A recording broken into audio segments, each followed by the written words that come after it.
this. All right. All right, everybody see that okay? Yes. All right. Retirement and government distributions. Guys, really, this is pretty easy. Retirement has a lot of options to it, but it is really not that complicated because there's a lot of avenues to it, but it's not that difficult to comprehend overall. All right. So let's get started with it. All right. It starts with the IRAs. Okay. Pretty simple. IRAs are your individual retirement arrangements. Okay.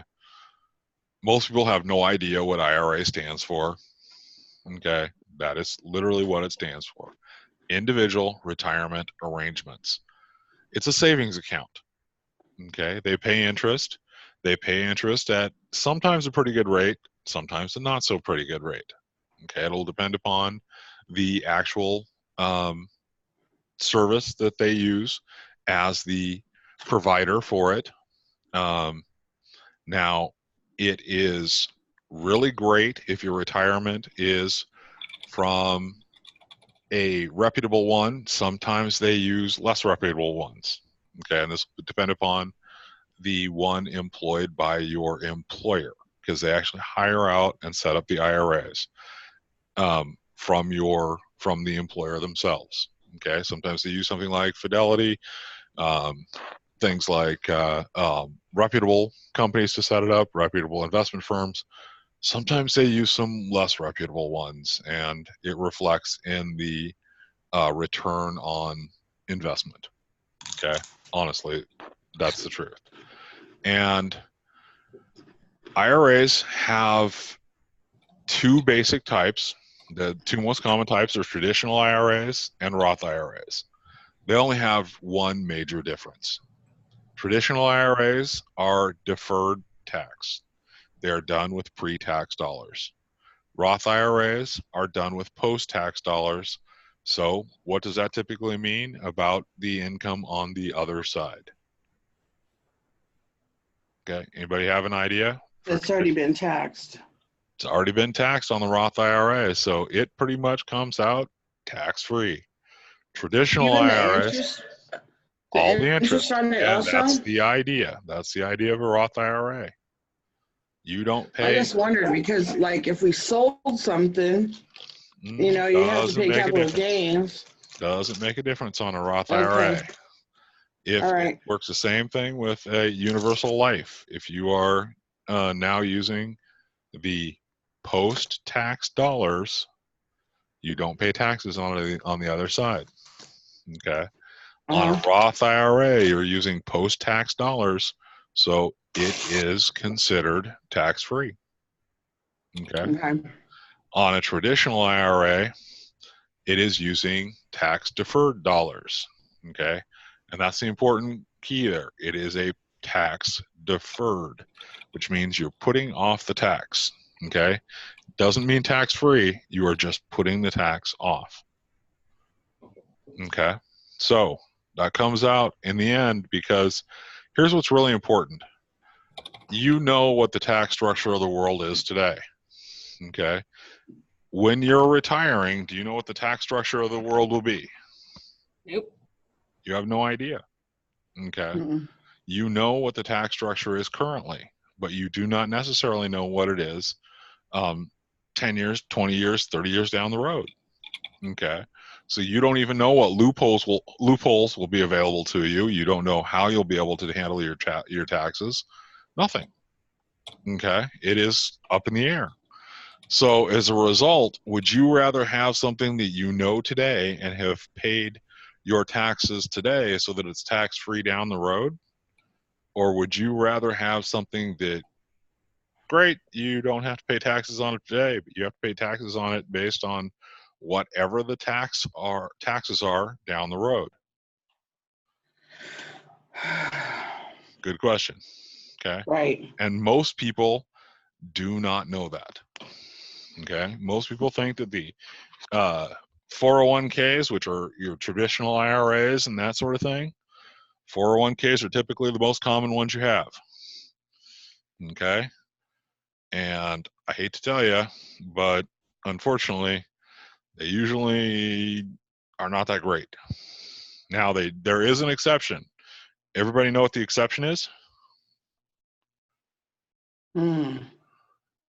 There is one way that your IRA is great, your traditional one. What would that be?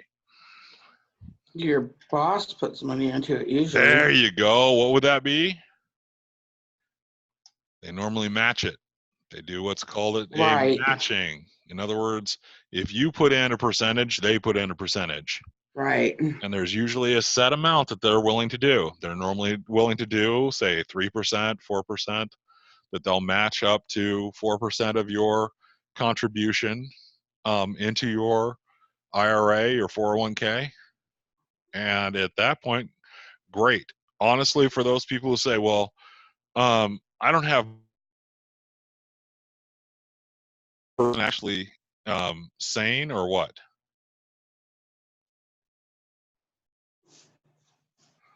I mean, in all honesty.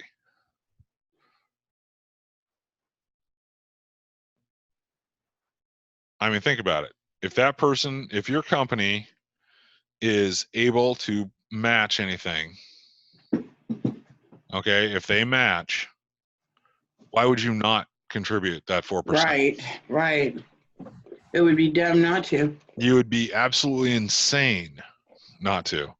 How much, if you were to figure out, okay, because how much is usually about, let's make an educated guess, what is maybe 4% of your pay? Maybe $1 an hour, something like that, of your pay? I don't know. Let me think. Ish. Let me get my calculator out. Goodness gracious. My brain's tired. You mean hourly? Well, figure out of your pay, how much would that be? How much would 4% of your monthly pay, your weekly pay be? Not a whole lot. Just do it. Okay. Of weekly, okay. About $29 for me. $29. Are you going to miss $29? Probably not. I'd probably go to the fast food place. Okay, so out of your total biweekly paycheck, you're looking at basically about $60, right? Oh, I did that on a weekly thing. Yeah, so no, that's what I'm just figure. I figure, like I said, so every 2 maybe weeks. $100 a month, you know? Yeah, something like that. So maybe 100. Maybe if you were really good, 150 if you got lucky. Okay, but maybe $100 a month. Okay. Now, when they hold that out, are you losing that money? Nope. Oh, they're putting it away for you. And what happens to it? And they're adding another in that month, adding an additional $100 to it for doing it, right? Where is that bad, guys? Not bad so at all those people who say, well, I just can't afford to have them pull out the 4% out of my paycheck because I just, maybe cut out Starbucks, something, because when you think about the investment terms, you are not only losing the $29 or whatever a week that you would be saving, right? Because you're spending it on something normally frivolous. Okay, so not only are you going to probably lose that $29 anyways. If it was taken out, you're not only not going to miss it, but you're also losing the fact that you're also losing the $29 the company's going to put into it. Right. Okay, so for those people who say, well, I just can't afford to have, that 4% taken out, you can't afford not to. Okay, that's insane not to. So for those people who tell you that, especially when you are talking to your clients and they go, well, does your company match you on your 401k? Well, I don't know. Why do you not know? Those are your benefits. So find that out right away. And if they do, match it to the max, okay? Because that's insane not to. Okay, so let's start thinking about this. Okay, so this is a traditional IRA, and this is a Roth IRA. So contributions are deductible. For a traditional IRA, yeah, okay. They are usually are they deductible? Yes, they are. Usually. Okay. In a Roth IRA, no, because they are post-tax dollars. You've already paid taxes on them, and they're going in there. Tax compensation required? Yes, straight across. And this is fine because these are things that, is there a income phase-out limits? Yes. In other words, if you are making too much money, okay, are you eligible to contribute to this? Okay. Traditional? No, there's no income phase-out limit. There is with a Roth IRA. So if you make too much money, they do not allow you to put into the Roth IRA. Okay. Now, are there age limits? There is on a traditional IRA. You have to be under 70 and a half, because what happens on a traditional IRA at 70 and a half? You have to take it out. You have to start taking it out, or you get penalized. Mm-hmm. So you cannot you cannot continue to contribute to it after 70 and a half. But with a Roth IRA, there's no age limit. You can keep doing it. Okay. Contribution limits. Okay. So it's actually for both, it's the lesser of $5,500 or $6,500 if you're over 50. All right. Or your taxable pay. Right?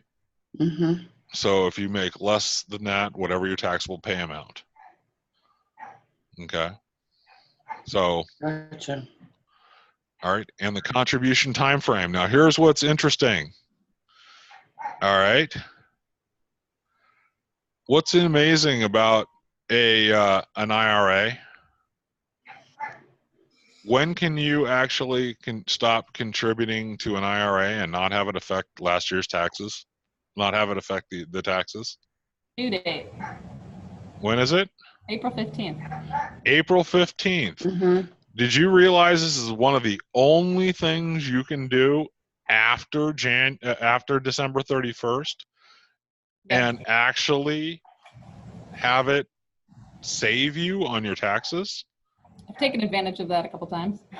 I mean, do you realize how cool that is? I mean, if you have money and you have excess money and you go, oh my God, I got to get rid of some cash. They go, what am I going to do? What am I going to do? First thing you ask them is, how much did you contribute to your IRA? I don't know. How much did you contribute to a Roth IRA? I don't know. Well, let's take a look. And you discover, oh, you haven't given to either one. Or maybe they've given to a traditional IRA, but nothing to a Roth IRA. And you go, oh, guys, let's possibly contribute to it and get rid of the problems with your additional income. Because they're just like, well, I'm going to get taxed on this. I'm going to get taxed so much. Well, you can get rid of, think of it, between the two of them, if you are literally over 50, how much money could you conceivably get rid of if you're over 50? Married filing joint, you could get rid of $13,000. Married filing jointly, you could get rid of $26,000. Oh yeah, because I forgot about the Roth. You could do a Roth, a traditional for both of you. That's 26 grand between the two of you. You could get rid of conceivably $26,000 between the two of you. That's awesome. I mean, that's a good chunk that you can get rid of between the two of you. Okay. I mean, that's amazing. If you're a single person, that's $13,000 you can literally have disappear. And you can do that up until April 15th. I mean, there is nothing else you can do that with. Okay.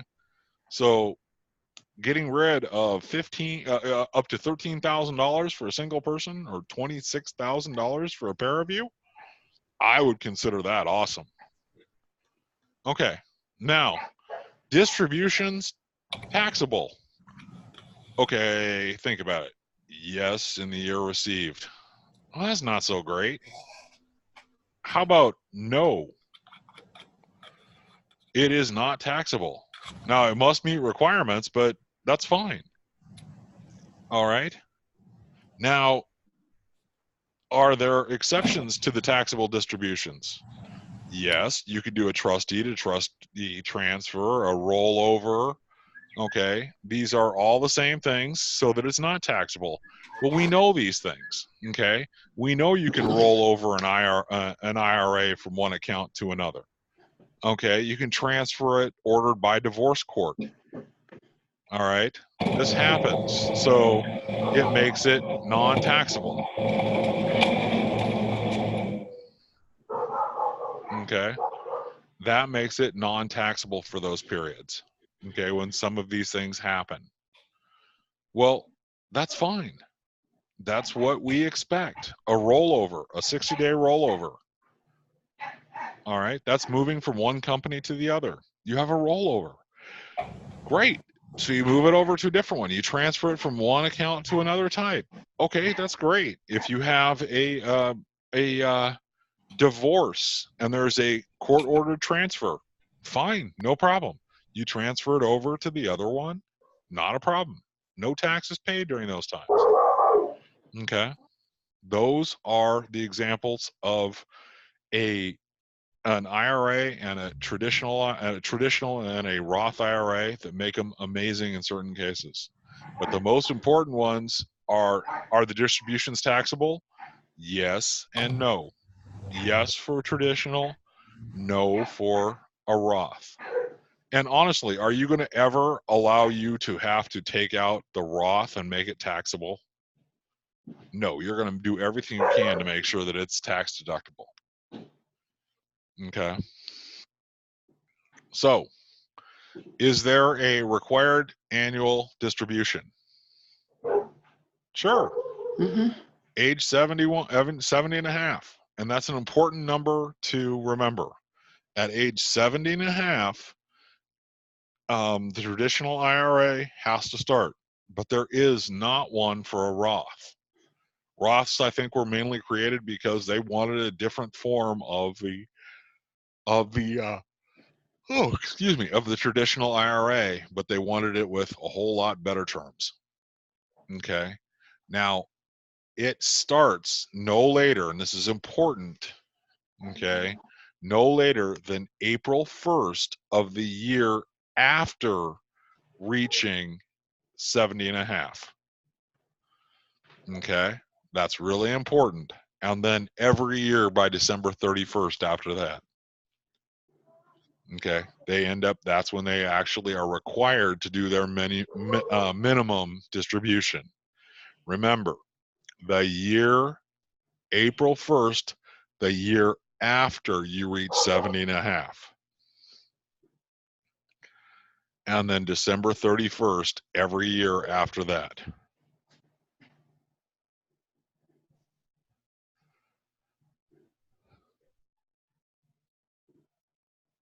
Okay, and that one is really, really important. Now, is there a penalty for early withdrawal? Okay, you got it. And the penalty gets to be pretty severe. All right, before age 59 and a half, there is 20% withheld and there's a 10% penalty. 59 and a half is when everything happens, and there is a 10% penalty for pulling it out. Okay, they withhold 20%, so you got to fight to get that 20% back, and they withhold an additional 10% as a penalty, and that one you aren't getting back. Now, if it is a Roth, there is none if held for 5 years and withdrawn after age 59 and a half. Okay. So if you've held it for 5 years and withdrawn it after 59 and a half, there's no penalty. Okay, and they all come to you on a 1099-R, same one. It's the 1099 form, the retirement one. Okay, we've had lots of them. We always have. Now, it's reported on the 1040, line 4. Now, the difference is on the Roth, it's also reported on the form 8606. All right, and that's important to know. They're both reported on line 40, on the 1040 on line 4, but the Roth is also reported on the 8606.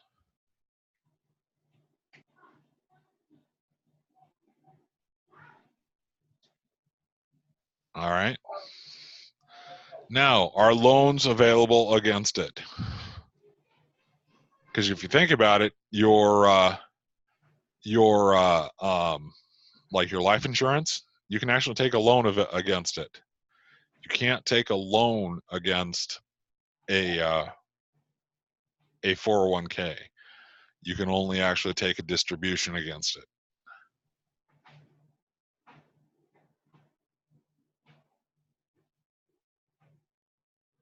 Okay, so in both cases, the traditional and the Roth, you cannot take a loan against it.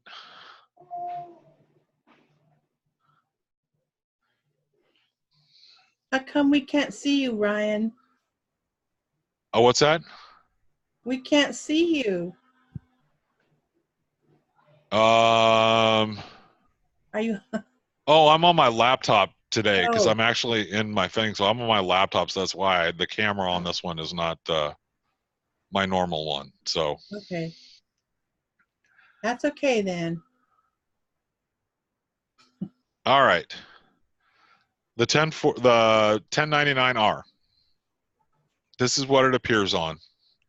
It shows you a gross distribution. This is the amount for the year that gets sent to you, and it shows you what the taxable amount is and how much was withheld. All right, it is really very simple. All right, there's not really that much that is complicated with this. Now, it does have some additional spaces on here where things can appear for the different types of IRAs. If there are ones that you are looking for, if it's a simple IRA or a SEP, it can have check boxes for it and the distribution codes, but most of the time it is just the gross distribution, the taxable amount, and the federal tax withheld.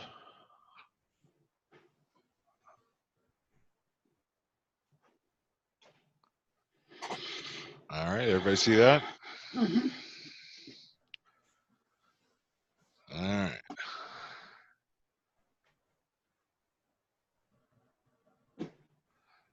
Now, this is box 2B. Now, this is where it'll be checked here if not all of it is taxable. All right. It will indicate on here if it has nothing in the taxable amount or it'll say just total distribution is taxable or taxable amount is not determined.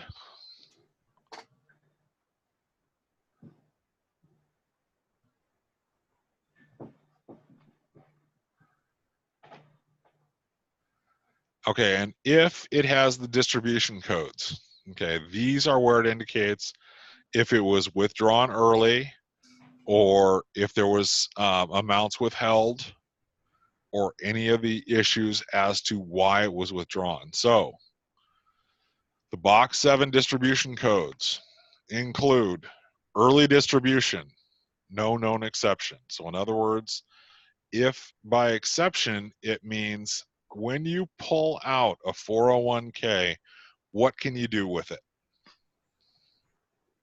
Use it and pay taxes on it or roll it over. There you go. Now, what are some of the important things about the uses?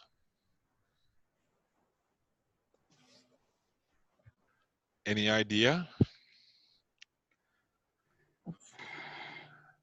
Well, yeah, if you take it early, there's a certain, like the death, there's no 10% penalty. There you go. That's what I was looking for. There are certain emergency cases. What happens is we all have things that happen in life. Mm-hmm. We all have things that happen where emergencies happen. Okay, a family member gets sick. There's emergency medical bills. There are, one of your parents suddenly has to move into a care facility, or you have to do something to help them out. Okay, you have to move into a different type of facility or whatever it may be.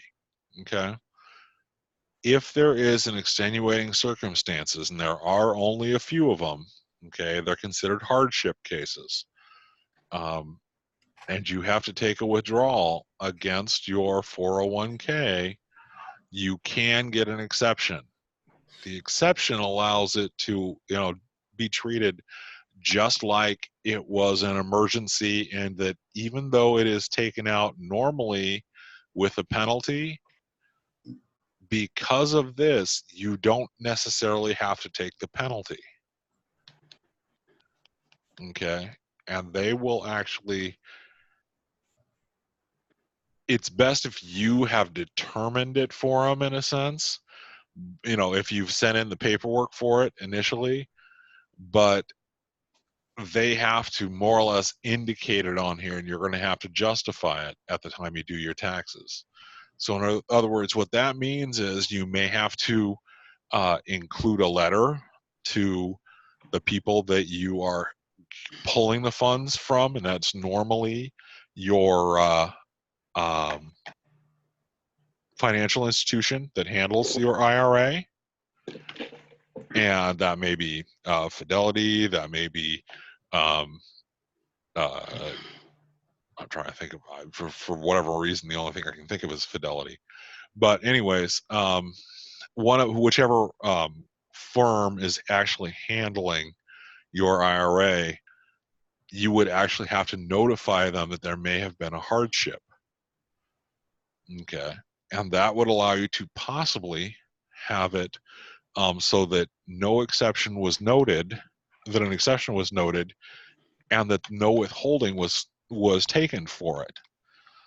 So, in other words, if you had your mother-in-law or your father-in-law had to move in with you, okay, and as a result, you had to draw from your 401k, and you were putting them on a house on your property.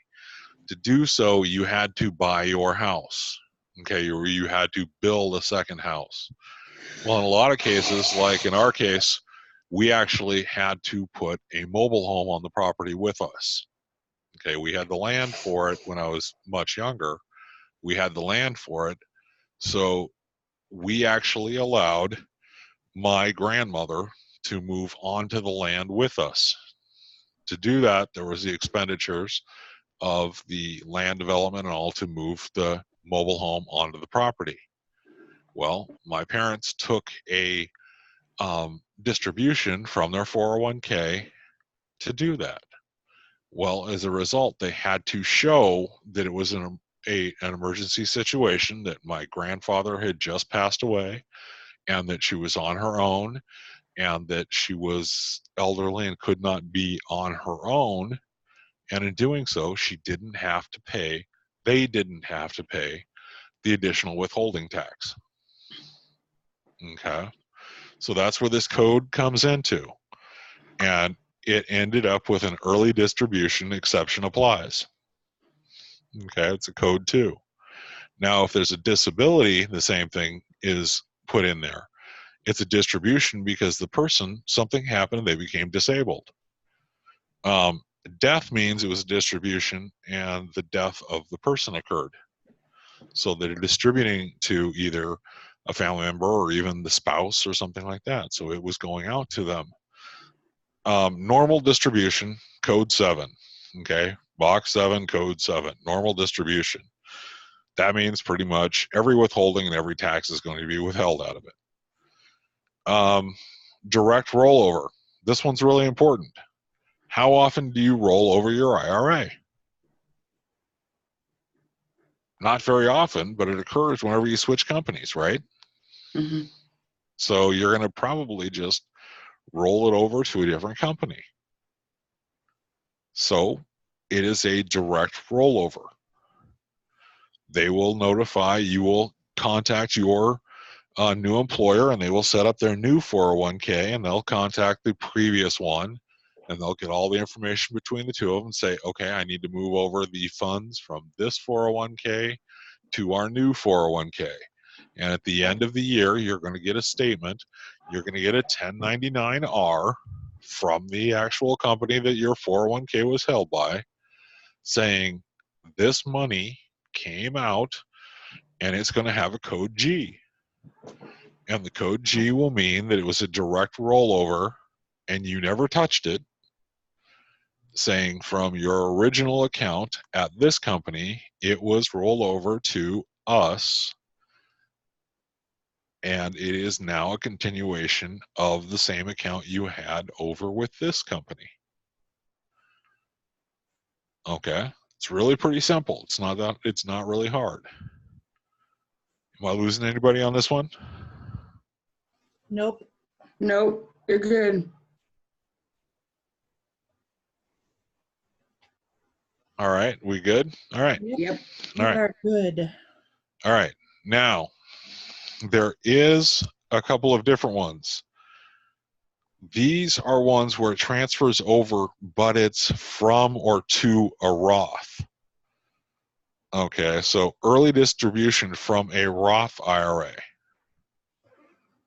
Okay, so these are ones that don't have the same effect if it's a Roth IRA versus if it's a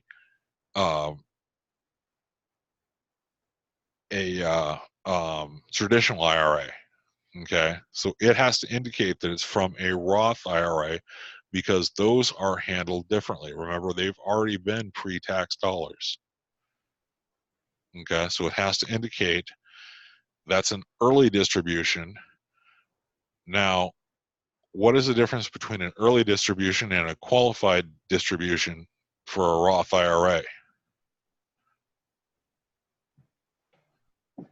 Qualified would be after you put in your 5 years and you're over 59 and a half, right? There you go. It's pretty much if you're over the age and it was a normal, regular distribution like you would normally get, and it was just a regular distribution. All they're doing is giving you the notes for it, and that they know that there's supposed to be no tax for it. Okay, that's just to let everybody know.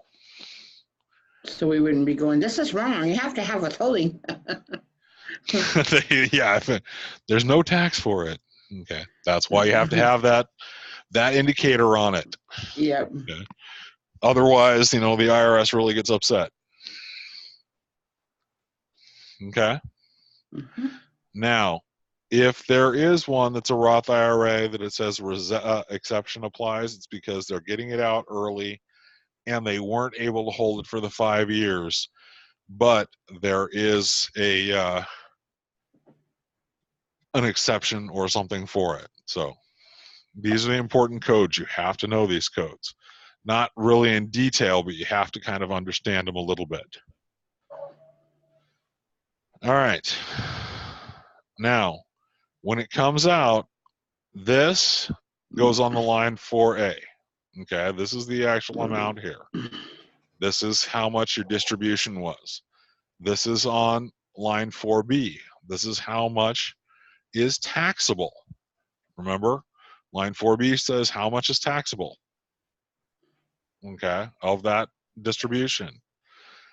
This one is if it was a distribution. What was code 7? It's easy to remember. Code 7, box 7. Mm-hmm. Normal. Normal. Just remember that easy. If it's a 7 in 7, it's everything's Equal. Everything's good. equal. It's just a regular distribution. Then you're probably going to get taxed on it. And then line 16 shows how much they withheld. All right, it's pretty simple, pretty basic. Okay, there's not a whole lot to this, to an IRA.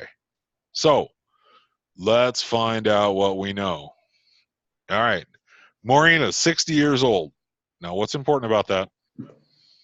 She's over the 59 and a half. 59 and a half. All right, she caught that. Yes. Is filing as single. She received interest and dividends of $1,700 during the year and has no other income. Maureen has never had an IRA. All right, fine. She would like to set one up and make a contribution. How much is Maureen allowed to contribute to her traditional IRA? Now, what's important about this one? 60. Okay. Over 55. Mhm. Over 50. Over 50. Yeah. So how much can she contribute? 65. Only 17 because that's all she made. Aha! Thank you. She can contribute nothing. Oh, I said 17. I was wrong. Has no other Why can she income. contribute nothing? Because she received There's no other interest and income. dividends. Oh, no earned She income. has Okay, no earned gotcha. income. Thank you. You got it. Okay. Yes. Kinda See, tricky. that'll trip you up. Yes, that was the idea. She has no earned income. Right. All right. That was what was going to throw you off. She has no earned income. All right. That was kind of to throw you off there. And Yeah. that's why it would throw you off. She'd say, oh, 1,700. Oh, well, how much is she allowed to contribute to her traditional IRA? Well, technically, she can contribute 6,500. Right? But she has no earned income. Because what's Yep. the important thing about an IRA? It has to be earned income. Right? So, hey, guess what? She has no earned income. Sorry, Maureen. There you go. Billy is 25, is filing single. He is on active duty as a member of the military and was in a combat zone the entire year. The only income Billy received was non-taxable combat pay of $2,300. He opened a traditional IRA account 3 years ago. How much is Billy allowed to contribute to his IRA? Well, that's tricky because it seems like it should be 0, but can he actually contribute more because it is earned income. It's just not Earned taxable. income, right? Yeah. So Yes, it's 5,500. not taxable. 5,500. You got it. Okay, good. You got it. All right. All right. Mamie is divorced. She's 75 years old. How much income was her only income was alimony of $36,000. Wow, she's getting $36,000 at 75 years old. Okay. And now, how much can Mamie contribute to her traditional IRA? Zip. No, this is a trick Zip. question. Uh-huh. What do you think, guys? I think 0 also. Because You it's think not 0 earned. also? I see Beth just said 0, I think. Yep, 0. Why do you guys think 0? Her only income was alimony because it wasn't earned? No, that's not why. How old is she? Oh, 75. 75, duh. Traditional IRA. She's already got to get the money out. Uh, She has to be pulling it out. She's 75 years old. This is one interesting woman, man. This is like a Black Widow kind of thing. Okay, she's 75 years old, getting $35,000 a year as alimony. Well, her husband makes a lot of money. Maybe that's it. I'm pretty impressed though. Alimony itself of $36,000. She must have like 25 husbands. Maybe that's it. Who knows? So No, because anyway. you can't collect on the other ones before. That's true. That's only true. the last one. Only the last one. So that's pretty impressive. He makes a lot of money. He makes a lot of money. So Lawrence is 62 and Angela is 59. and they are married, and filing a joint return. Lawrence received wages of $14,000 and Angela received wages of $3,000. They have no other income. They each have traditional IRAs. Lawrence contributed $2,000 to his IRA. What is the maximum amount Angela is allowed to contribute to her IRA? Ah, interesting. How much can Angela contribute to her IRA? 3,000. Mm-hmm. Oh, I'm seeing 3,000. I'm seeing 3,000. What do you think, Beth? Yes, she's agreeing 3,000. It's 5,500. They're filing jointly. Oh, God. 'Cause she That's can bump actually, up. I was wondering about that. Because they're filing jointly. She can Okay. bump up. She can bump up Use because his. those are technically their combined wages. It doesn't matter how they spend the wages. Oh, Okay. I think we better So, do this over again. okay, it's one of those things. Like I said, this is a kind of a tricky thing as to what you can contribute. It's one of the only things that's important and kind of hard about it. So, Melvin withdrew $1,000 from his traditional IRA on May 17th. He may contribute that amount to a traditional IRA by what time in order to be a tax-free rollover? April 15th of next year? You think so? Mm. I'm going to say June 16th, 30 days. May, June. You think? Drew from his contributed that amount. No, Ira by Now the important thing is there's a couple of 60 interesting words days. here. 60 days. What is 60 days from May 17th? July 16th. July 16th. There you go. It's 60 days on a traditional IRA. So that's him taking it out. He has to put it back by 60 days. Okay. There I you was go. thinking he was putting it in. Right. The important thing is here is reading the last words in order for it to be a tax-free rollover. Okay. Remember the rollover, you have so long to do it, and it's 60 days. So when you do that, 60 days from May 17th would be July 16th. Okay. Lindsay has 4 traditional IRAs. Okay. Kind of cool. Interesting. A little weird, but that's interesting. On March 3rd, 2018, she withdrew $700 from IRA 1 and rolled it over to IRA 2. Lindsay must wait until what date in order for a rollover from IRA 3 to IRA 4 to be tax-free?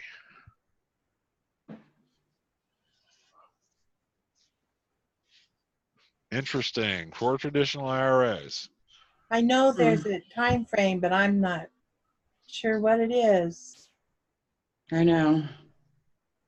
Unless it's a You year. should know this, Pam. It might be a year. You So can do we're one looking rollover at in a on year. March 3rd, 2018, she withdrew $100 from 1 and rolled it over to 2. She must wait until what date in order for a rollover from 3 to 4 to be tax-free? Does she have to even wait because it's they're not the same ones? Okay, well, that would be she does not have to wait because Right. IRA 1 and IRA 2 are not involved in the second rollover. Interesting. Yes. Maybe a possibility. What do you think? Yeah, I think that's it. She has to wait 1 year. Ah, She I has had to the right wait one at 1 first, year from the initial date. Okay. Okay, for Because any other for rollovers, any right? other rollover, she has to wait for 1 year for it to be tax-free. Okay. So it doesn't have anything to do with whether she had 1, 2, 3, 4, 5. That's correct. Okay. I'm getting this sunk in. Okay. The reason is she has moved money over. Okay. For it to be tax-free, no matter what, You got to wait that year. How many? So if, oh, go ahead, Pam. How many Iras can you have? You can really have as many as you want. Each can be invested in a different area. It's just you can only contribute for the year one amount. That maximum amount of $5,500 or $6,500 for it to be. Now, here's the important part. That's for it to qualify for it to be under the non-taxable or under its tax structure. Now, remember, you can contribute more than that amount, but it just won't be qualified.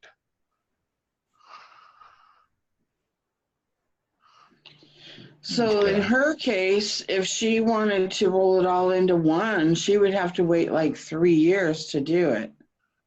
So, because 1 year to roll it to the next one, another, yeah. Basically, yes. That's weird. Okay. All right. All right. Now, indicate whether the transaction is taxable or non-taxable. The portion of a distribution from a traditional IRA that is a return of non-deductible traditional IRA contributions. Taxable. All right. We're saying one is taxable. Anybody else?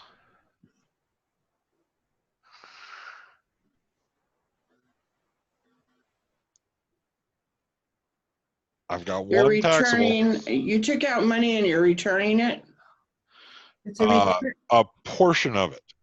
Okay, so then a portion would be taxable and a portion would be non-taxable. Okay, so a portion would be returnable.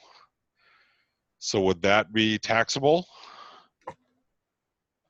The returnable part would not be taxable if they did it within 60 days. All right, so we're saying it's not taxable because it's a return portion of an IRA. It's like you've pulled it out, you're not actually using it, and you're returning it back to it. Are we clear on that one? You're just pulling it out. You're pulling it out. You're not using it all, and you're returning a portion of it. And it has to be within those 60 days, right? There you go. Yes. Okay. Okay. Portion of a distribution from a traditional IRA that is a return of deductible traditional IRA contributions. So this one, remember, let's go back a thing here. Well, I already clicked it. This was non-deductible ones. Mm-hmm. Now this one, it's for deductible ones. Okay, so that makes this taxable. So that's the other part of it that you kept. Correct. That's the other part that you kept. Okay. So I think we're going to have to cover this in a little more detail, I think, from the sounds of it. Maybe we're going to have to get into the IRAs a little bit more. The traditional IRA contribution made during the tax year that was withdrawn before the due date of the return, not excluding extensions. Okay, so the traditional IRA contribution made during the tax year that was withdrawn before the due date of the return, not excluding extensions, not including extensions.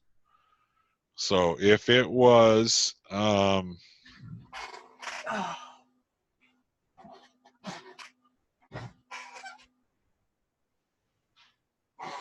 Is it non-taxable? it is non-taxable, that is correct. Okay, do we understand why? Because they can either put it in or not put it in, right? That is correct, because it's before the due date of the return. If it's after the due date of the return, it becomes taxable. Yeah. Earnings made on a traditional IRA contribution made during the tax years that were withdrawn before the due date of the return, not including extensions. Earnings made on a traditional that were withdrawn. Okay, this is made during the are taxable. Okay, I know what we're gonna have to do. We're gonna have to cover this in a little more detail. I can tell that one. Let's go back here, because this is indicating you were doing pretty good on this, but indicating whether it's taxable or non-taxable. We're gonna have to come back here. Let's go back here. My head's swimming. There are contributions deductible. Normally, these contributions are deductible in a traditional IRA. In a Roth IRA, the contributions are normally not deductible. Let me see if I can help explain this. We need to IRA, have that chart. yeah, you guys will, I would suggest we have this chart for you, and I will, let me do this.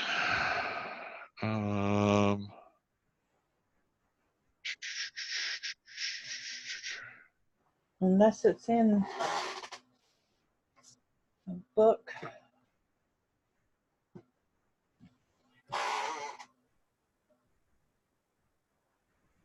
Because it's actually,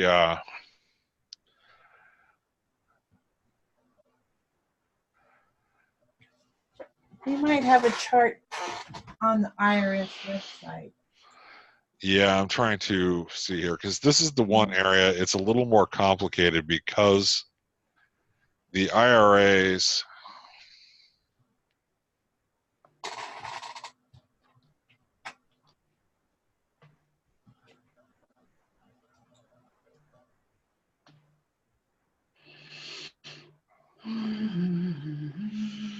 let's see if we can pull this one.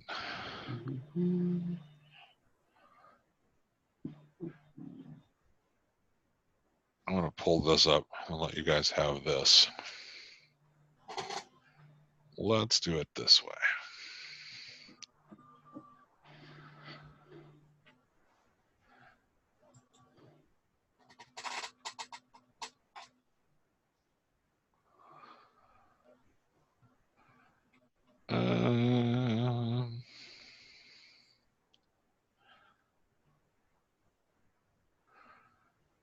Because I want to make this available to you this way.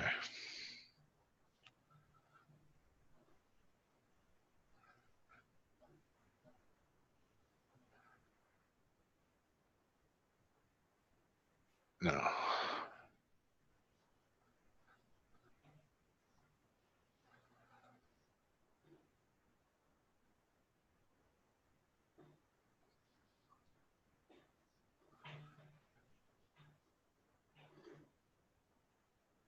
Okay, I'm going to make this directly available to you guys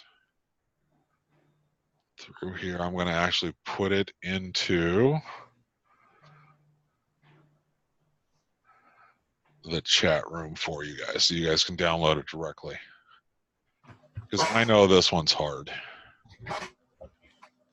And I don't want you guys to have to question this one.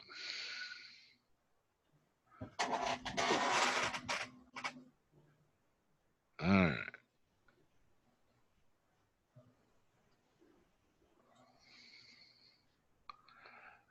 Okay, it's uploading right now. Give it a sec.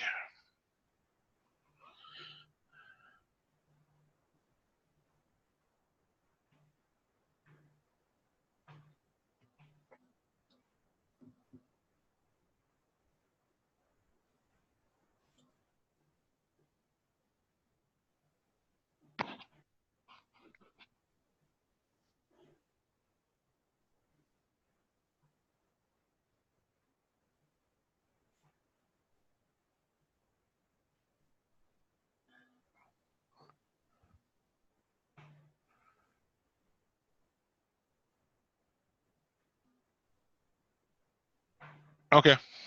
Can you guys now get that one? Mm-hmm. Okay. And now what I also have here for you is I've got that chart for you. I've got the chart as a separate document. There is the chart.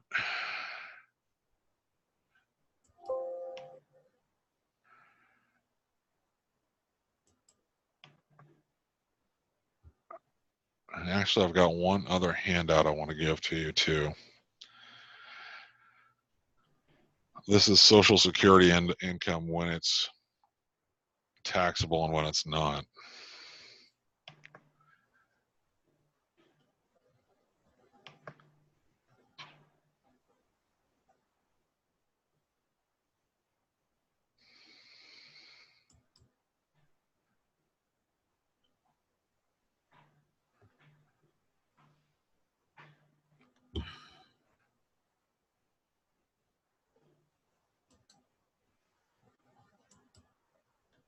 Okay, were you able to pull that up? Yes.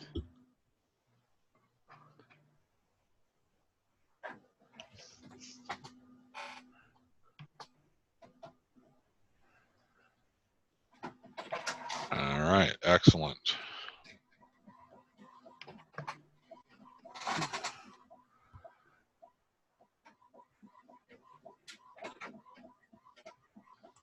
I think we lost Beth for a second here, quick.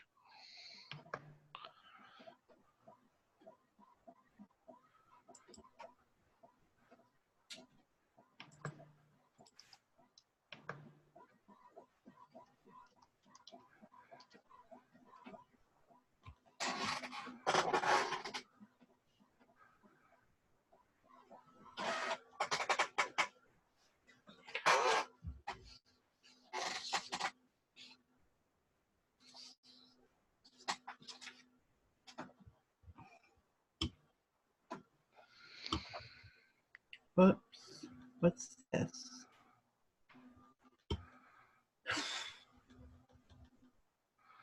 Were you able to get them both? Or all three of them? I put up three. One is what we're coming up to is the Social Security income.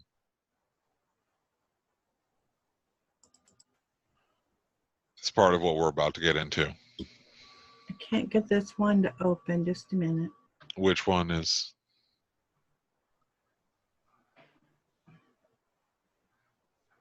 That first one. The first one is the PowerPoint. Oh. Because Okay. if you can't, what I can do is I can open it in a different way and actually send it to you as a PDF. Okay. Which will make it so you can open it and print it in a different way. I just was trying to send it to you as a PDF, which is sometimes easier.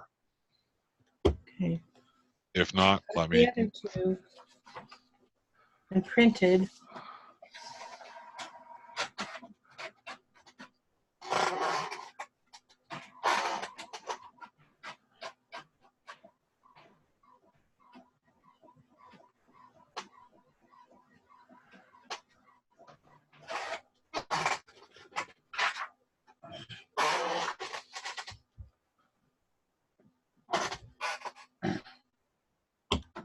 I'll tell you what, there we go. This is saving it here as a PDF. Give me a second here. You know, I didn't think, but maybe this would be helpful to you. This retirement plan comparison chart's good.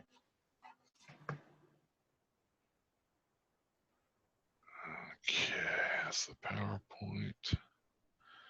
Let's see if I have this one here.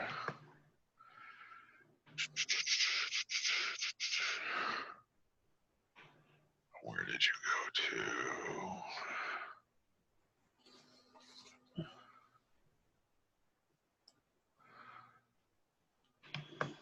There we are. Okay, and here is this for you ladies. This is it in a PowerPoint form. I think that should be the whole document. There we go. Instead of a PowerPoint, that should be it in a PDF, so you should be able to print it all up, I believe. Let me see here. See how that came out. Yep, that actually did.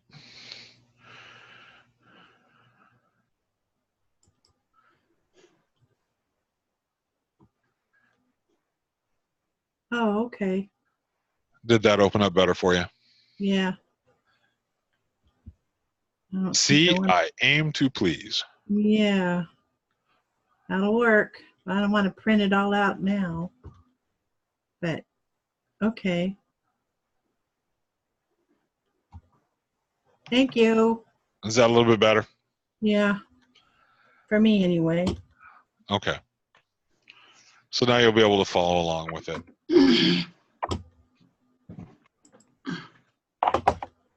Uh-huh.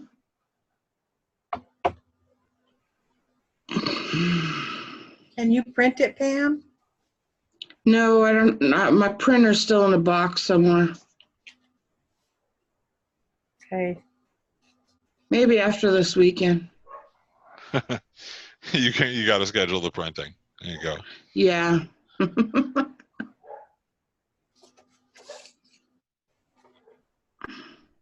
I don't know where I'm going to put the printer.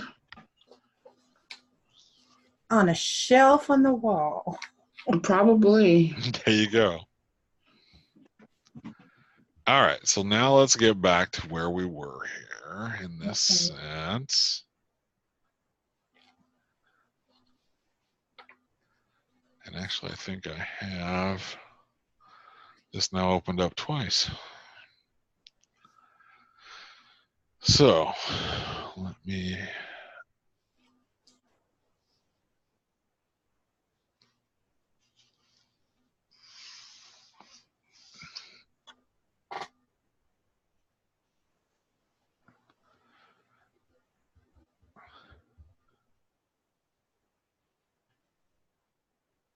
okay, and then what we want is, let me actually pull this up for you as well. 560. Pub 560 will probably help you a lot.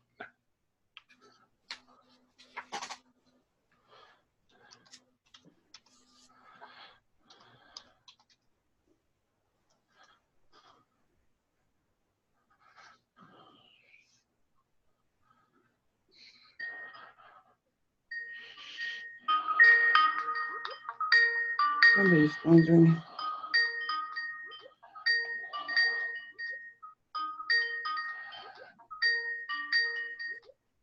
And Beth is going to get another phone call here.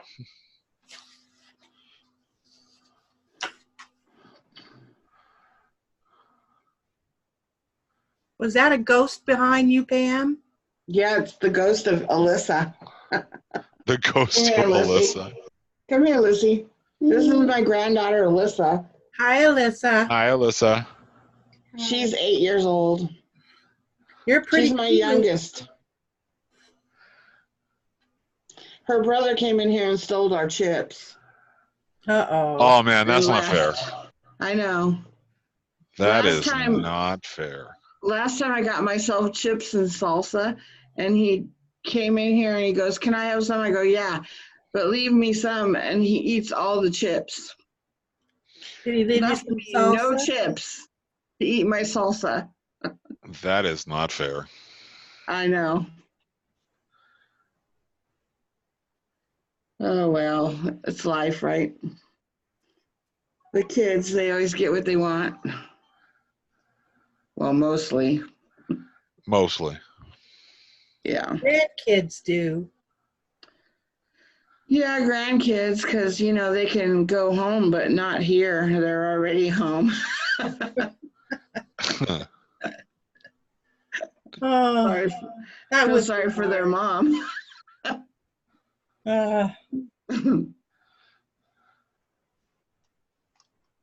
Mm. All right, I think this will help you as well. Um,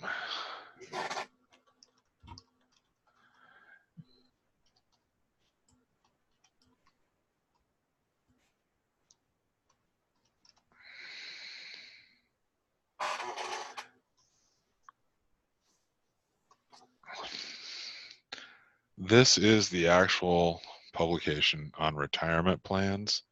It's a good thing to know. It's the IRS Pub 560.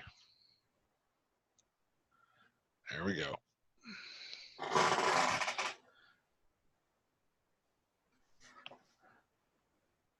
And that has a large amount of the information broken down for you. Okay. Cool.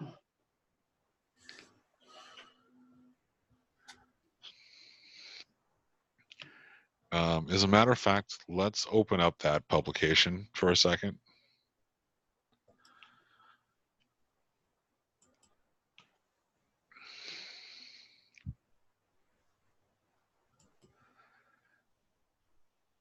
And if you go into it, it'll say what the publication covers. Now, it has a comparison chart with the simple IRAs, the qualified plans, everything broken down in a lot more detail. Where But at? what? Hang on one second here. I'm going to direct you here. What you'd really want to do, there we go, is go down to page 4.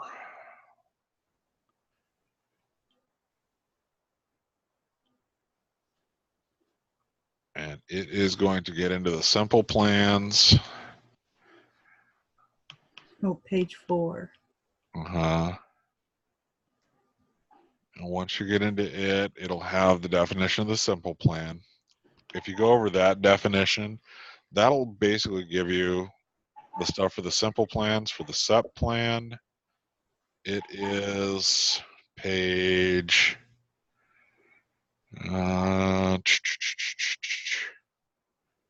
basically page 6.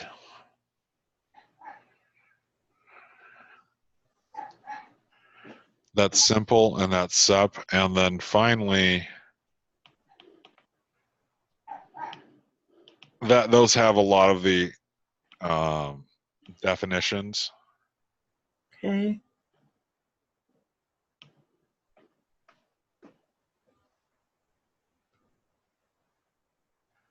And then what I want to do,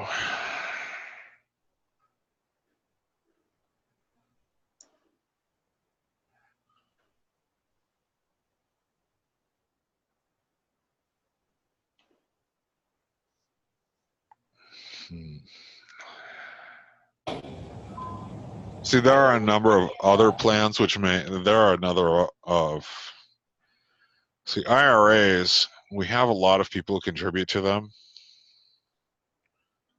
And I'm trying to see what I can do to make this as simple as possible is what I'm trying to figure out here. Uh-oh. What's that? I just dropped my mouse. Don't let it bite you. I'm not to. I was swatting a bug. You were swatting a bug and ended up dropping your mouse? Yeah, I had the mouse in my hand. The bug was some kind of a flying bug. I don't know. And it lit on my hand, so I hit my hand in the... And your mouse flew. Yes. Oh, wow. Okay. You know, I can honestly say that you really should read this. Okay. You really should actually just read this publication in detail.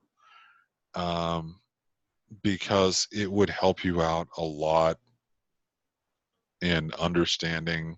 And it's not that long, actually. No, it's only about 20 pages long. Yeah. 25 pages long. I might have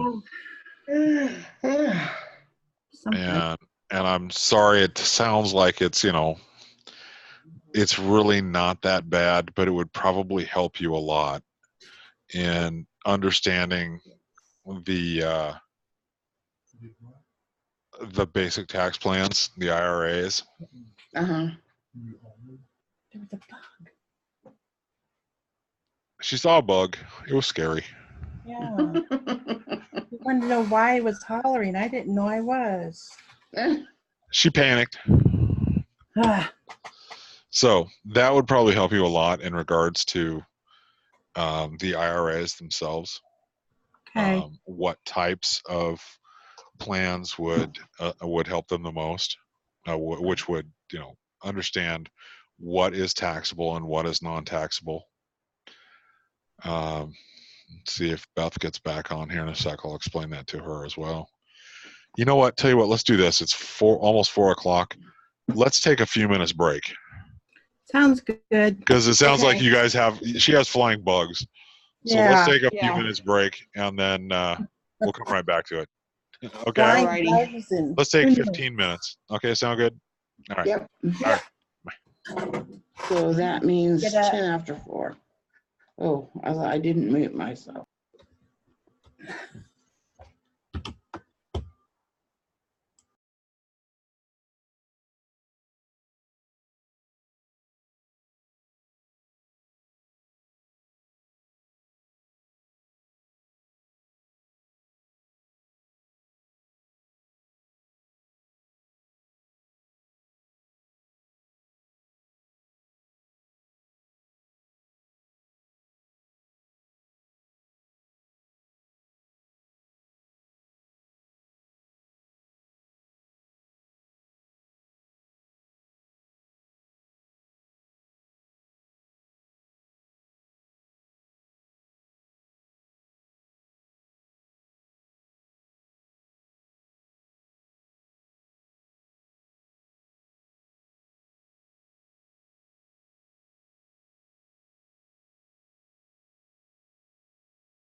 I'm back, I promise.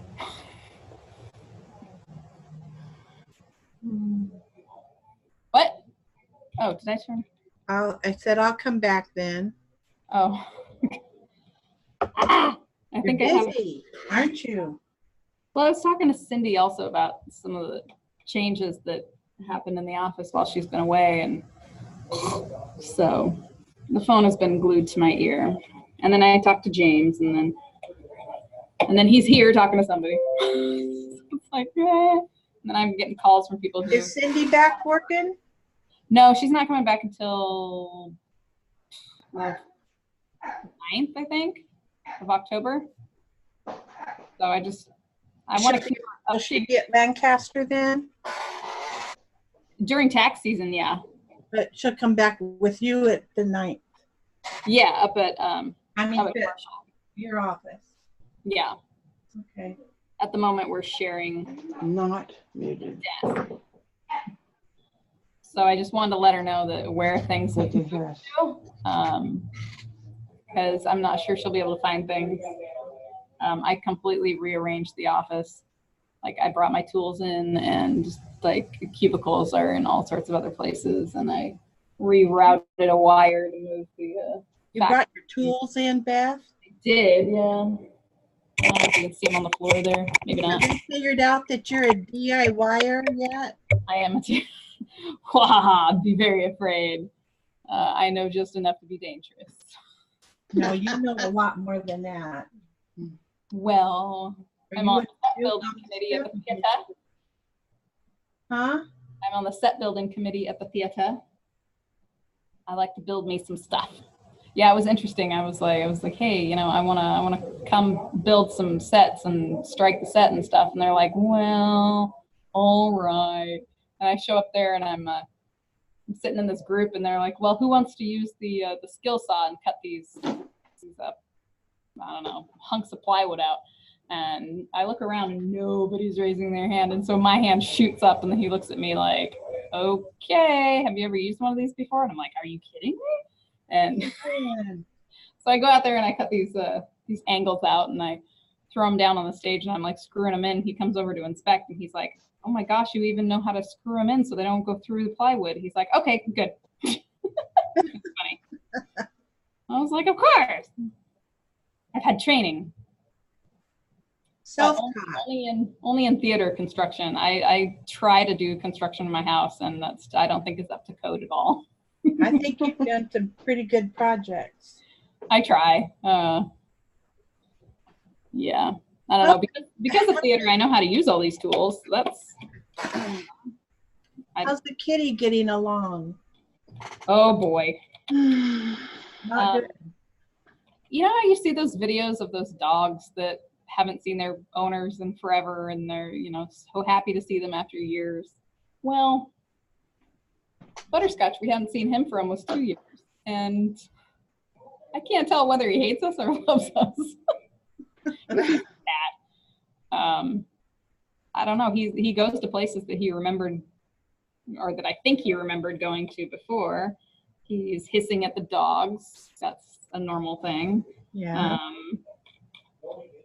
He still follows me in the bathroom and begs me to pet him while I'm doing my business. I don't know. He stands at the door all the time, and I'm so scared to let him out. The vet told us that the person who, quote unquote, adopted him, I call it stole him, because cats are considered property in Oregon. He didn't have to give Butterscotch back to us at all. Even though he's chipped with our name and says he's missing, he didn't legally, the vet doesn't have to, you know, tell him to give it back. There's a relationship between the vet and the person who brings him in, and they can't break that relationship. So it's up to the person who brings him in whether or not he wants to give the cat back. And that upset me a lot. Because if he gets out again, somebody could. Is that a doctor-patient relationship? Hey. Sounds like it, doesn't it? But I was like, if he gets out again and somebody just wants to take him, they don't have to go get him scanned. They don't have to, you know, nothing. If the vet finds a chip, all they are required to do is tell them that this cat has a chip, and this cat's reported missing. What do you want to do about it? Really? So, right? And I'm like, dude, I would sue that stolen property.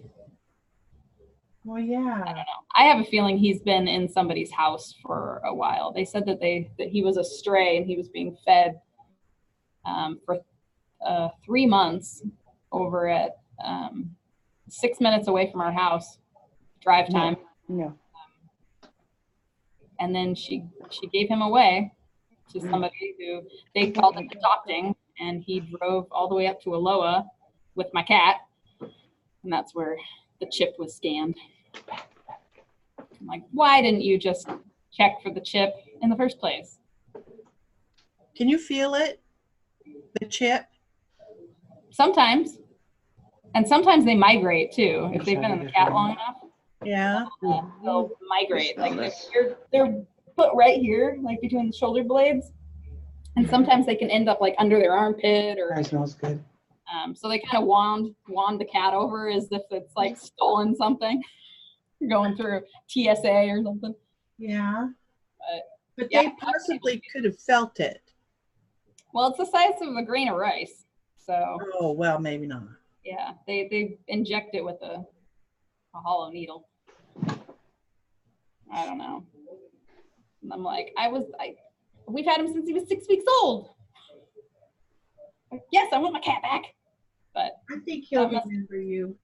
That must have been pretty difficult for him, though, learning that the cat that he adopted, that he had gotten to know over the past few months, belongs to somebody else. Yeah. But I'm happy to have him back. I'm just I live in fear all the time that he's going to escape out of the house again. And he'll come back to us just in time for all the senior cat vet bills. Well. But yeah, he's getting along with Mochi better than I thought he would, because they're both boys. And Mochi likes to bug everybody in the house.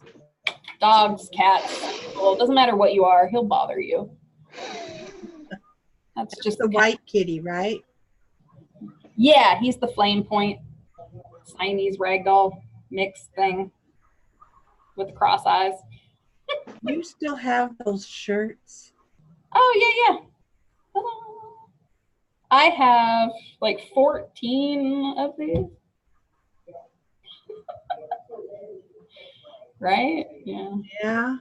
I still have mine, but I'm going to throw them away. Yeah, well. They've been on the floor in the laundry room for 2 years now. Come December, we can't use this logo anymore, so I'm not going to be able to use my beloveds.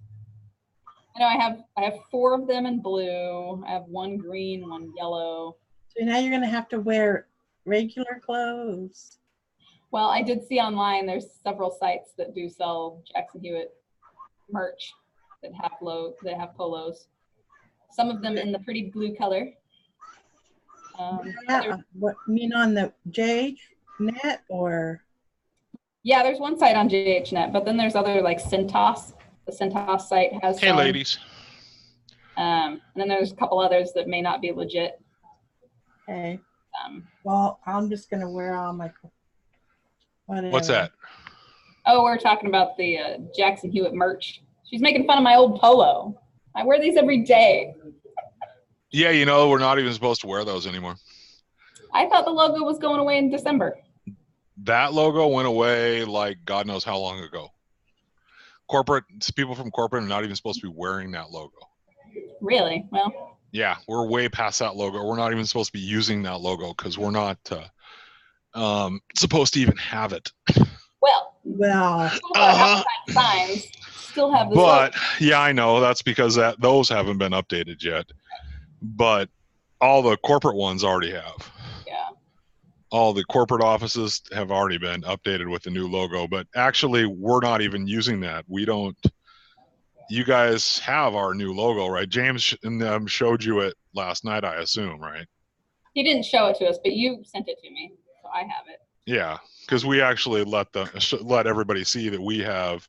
Because like at Stark, we even showed that we actually, for Oregon, because we are different than all the other ones, we actually used the JH logo. I put it inside of the state of Oregon with the tree on the side. I designed it also.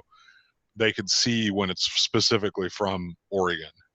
So are we gonna have shirts available, or because I've got some that I'm got my eye on online?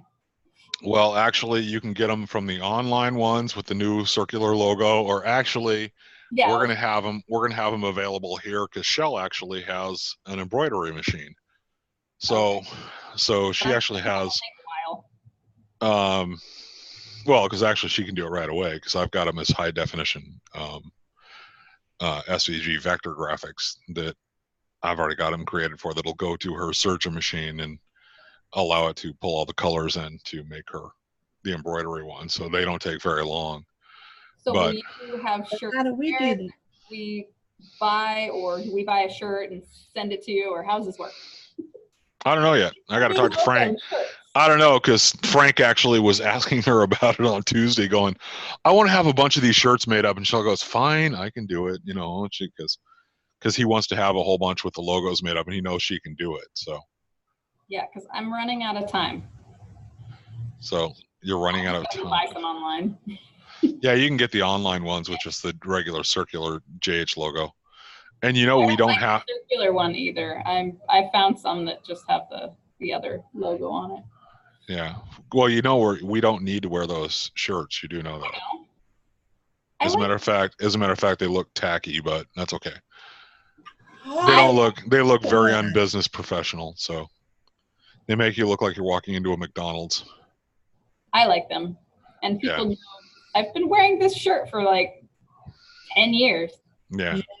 It's just like I said, what ends up happening is, you see, the idea is, in most cases, business casual. That's not business casual. That's actually McDonald's version. It makes you look like it's the same thing with the name tags. Well, I was told we had to wear collars, and this has a collar. I've seen other people wear polos.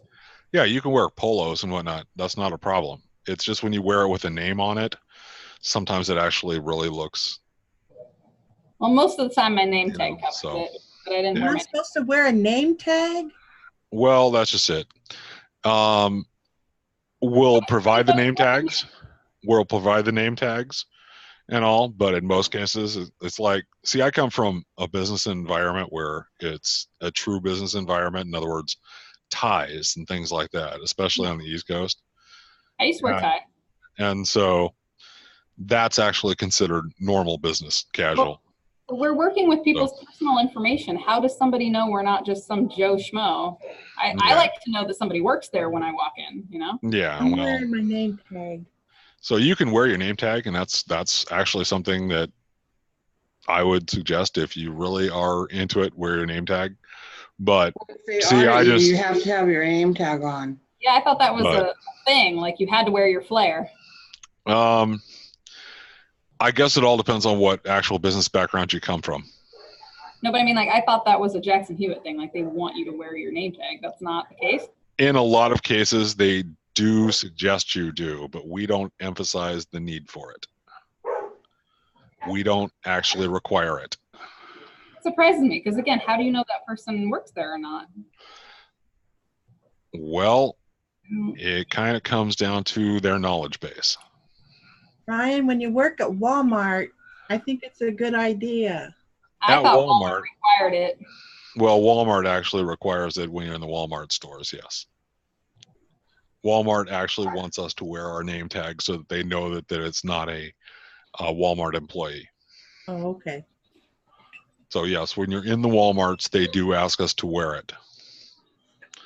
But in our storefronts, it's different than our actual Walmarts. Well, storefront, they know that you work there, I guess, but Walmart, who knows where you're from? Yeah, they want us to wear it to identify us as separate from their Walmart employees. You could be anybody in Walmart. Anybody you wanted to be. Yeah. But most of the time, if you come from a banking background or a business background, they discourage things like the shirts where you don't look like, where you have that uniform appearance. Even my credit union has. Yeah, there's a big difference between a credit union and a financial institution. All right. So, Well, you just said bank. Okay. Well, that's not a bank. Credit union is not a bank. no, they're not. So, yeah. So that's one of the differences. So, but they want us, it's like wearing them at the outings and things like that is one thing. Wearing them in the stores, like I said, I know that for a lot of years it's been emphasized to wear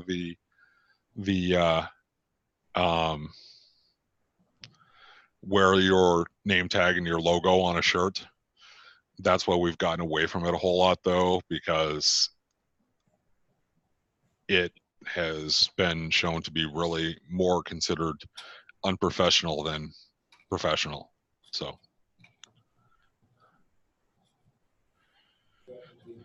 all right.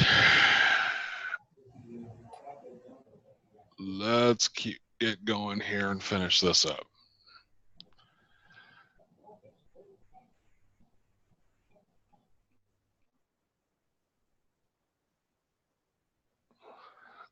All right. Now, have you been getting phone calls? Lots. From on the Skype line? I don't know whether it's Skype or not. I don't. Oh, that's right. It's coming through on your regular line, isn't it? Because I've got it forwarded to it. But I mean, in regards to the tax school and then people looking for work now. Yeah, I didn't even know people from work were being forwarded. Be nice to know ahead of time, but I talked to James about it. So. What by people from work are being forwarded? Which do you mean? Looking for work. They got some letter saying that we were looking for. Yes, we're actually sent out. We sent out. They didn't send out. Those weren't sent out letters. They were sent out emails. I don't know. I was talking to an older gentleman. I don't really know what's going on. All I know is that what they were telling me when they called in, and I didn't want to seem stupid, so I just agreed with them because. Yes. Okay. He told me otherwise. So. Actually, I'm the person you should be talking about with that, because I'm the one who sent them all out. Frank and I had them sent out. Can you send me a I'll send you the actual. So yeah, I know. I'll send it out to you. Okay. But is that sometimes, those publications, they don't always read well. Okay, I don't recognize this number. Hold on for 1 second. Hold on for. Okay. I hate those robocalls. Stay at the Hilton and win something? Yeah, pretty much. It's like, I hate robocalls. They call my cell phone all the time, and I put it on the do not call list. It still gets called all the time. All right. So let's get back to where we were.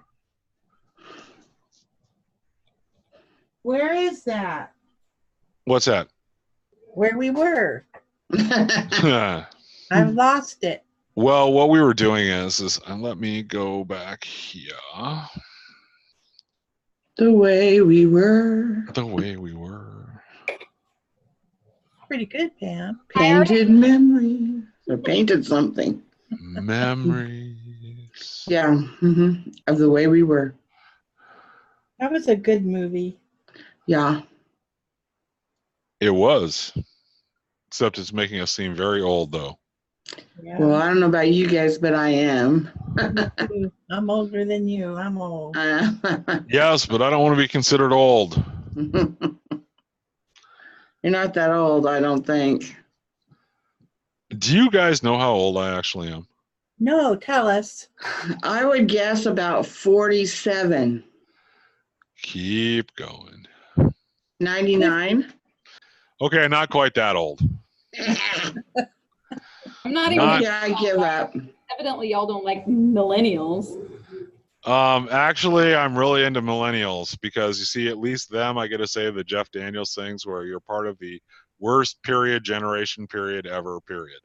So that's, I am the oldest of the millennials.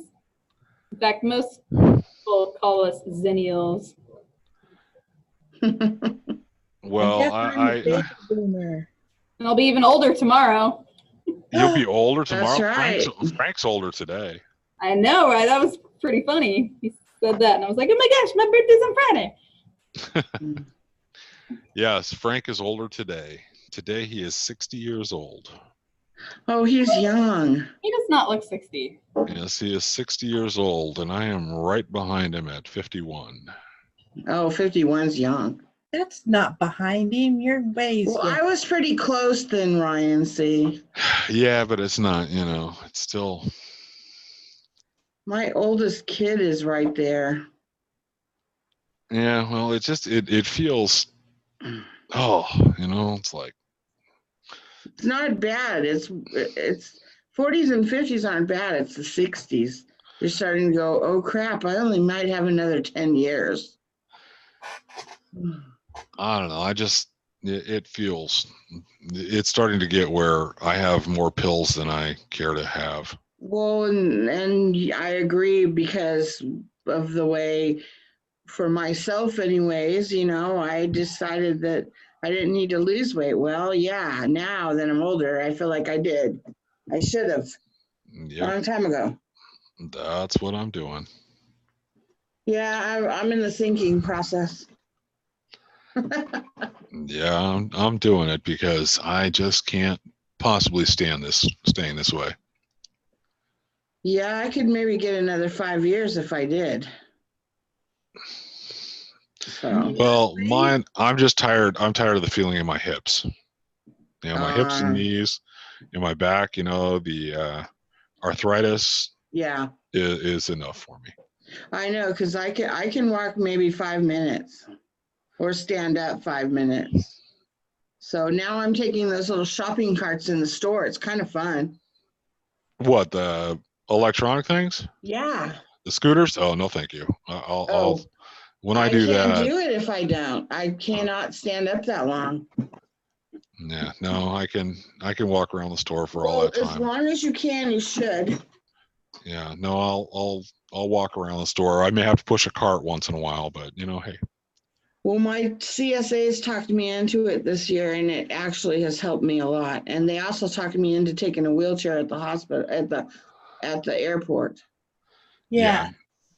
Yeah, no. The only time I did that was when we flew. Where did we fly to? When we were going to Vegas, and we had to come all the way out of the airport at Vegas. And Vegas isn't like some of the airports have the walking sidewalks. Yeah.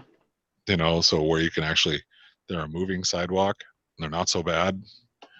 That's not a big deal then. But when you have those non-walking sidewalks where you're just walking along, guess what? Sometimes those do hurt. So. Yeah, Denver is really bad. Yeah. Anyway. All right. Let's get it back to where we were. Okay. Let's review the IRAs one quick time. There are really two types, a traditional IRA and a Roth IRA. Now, understand there is, in a sense, a third one. It's a qualified employee plans. They're just another kind of IRA, okay? It's not anything different. It's the same, basically, as a traditional IRA, just a few other differences. Let's not get into the qualified employee plans that much, okay? Traditional IRAs, we understand that they are taxable and non-taxable, right? Between the traditional and the Roth. The main reason is traditional is pre-tax dollars and the Roth is post-tax dollars. Okay. Now, the contributions deductible. There are contributions which are deductible from your income, is what it's saying. Okay, if you make this, it means that it's not countable as your regular income. Do you understand that one? So they can help reduce your income for the year. All right, now a traditional IRA is deductible, and usually. Now there are some non-deductible contributions that get made. They're considered non-deductible. With a Roth IRA, you have to pay taxes on it because these are post-tax dollars. Okay? So we're clear on that one, right? Right. That's why these are pre-tax dollars versus post-tax dollars. Okay. The taxable compensation is required. Yes. Okay. Do you understand what that means? Nope. Okay. That was, I think, this wording is very bad. Taxable compensation required. Remember that girl who said in the questions, it said she had income from interest and dividends only and had not worked? Mm-hmm. She had no taxable income, Okay, basically. I get it. Taxable income. Earned Okay, income. earned So income that is should be more or earned less, income. this should basically, and it said that it was not taxable. There are other ways this can be where it says taxable compensation required. Okay, because it said that it was not taxable. The interest and dividends she had, not taxable income. Okay, if it is taxable interest and dividends, then yes, it can be used for this. Okay, but that is the point. It says taxable compensation required. So you cannot put non-taxable dollars into this. So it does require this to be, so it's not, you can't put tax exempt dollars into this. Okay, so it has to be from your earned income. It has to be something that can be taxed. All right. Income phase out limits. No, no, yes for a Roth IRA. So in other words, if you make too much money, it can actually start to limit how much you can contribute to it and things like that.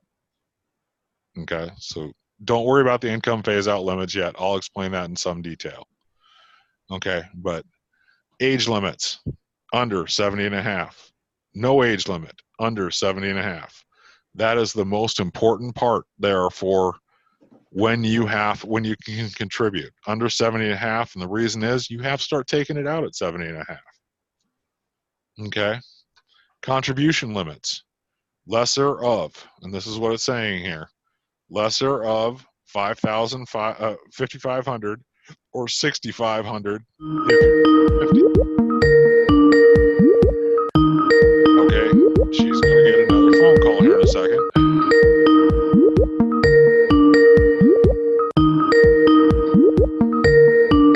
Beth, your phone is gonna start ringing in a second. I'm gonna have to go to voicemail. I'm with somebody. Okay.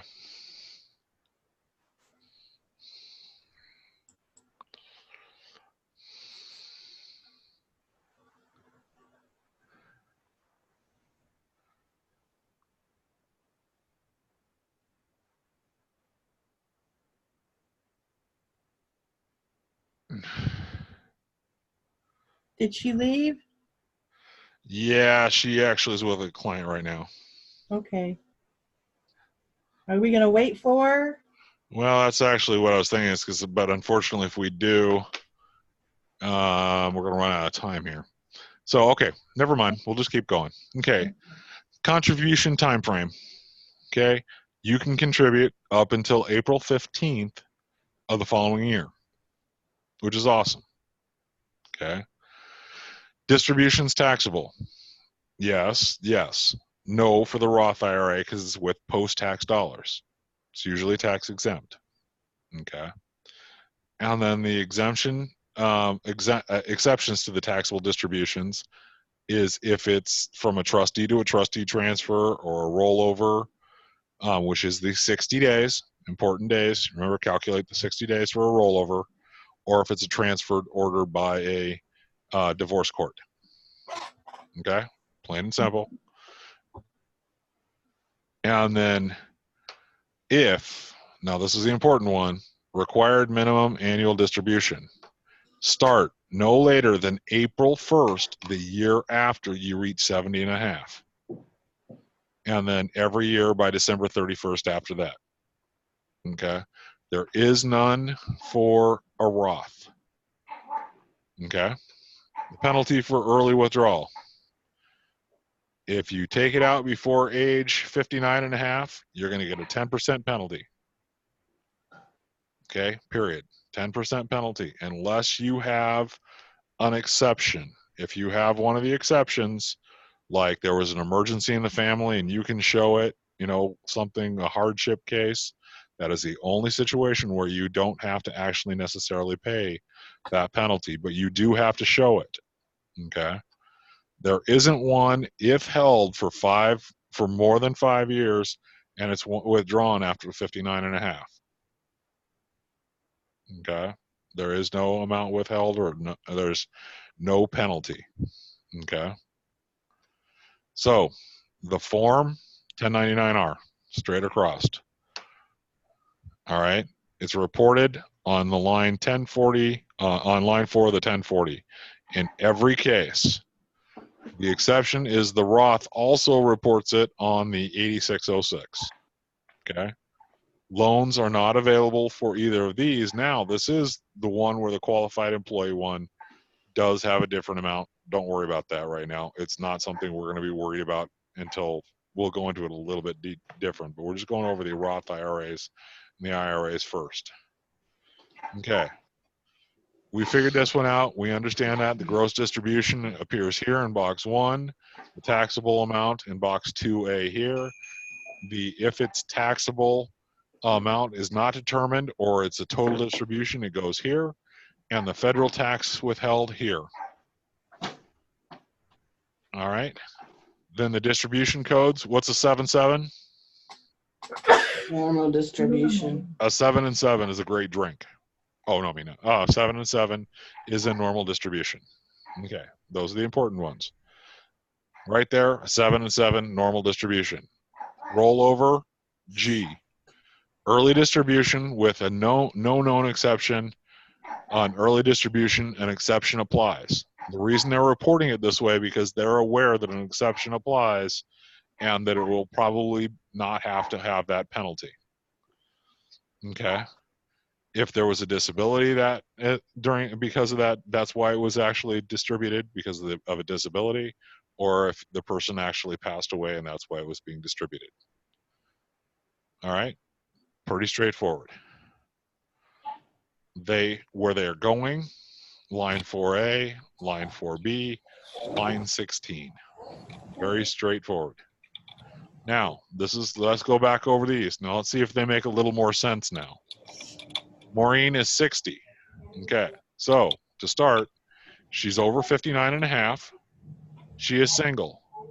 She received interest and dividends of $1,700 during the year and has no other income. So she actually really has no income other than interest and dividends.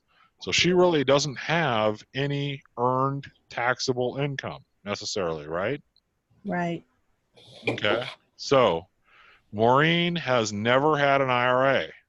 She would like to set one up and make a contribution. How much is Maureen allowed to contribute to her traditional IRA? 0. Mm-hmm. 0.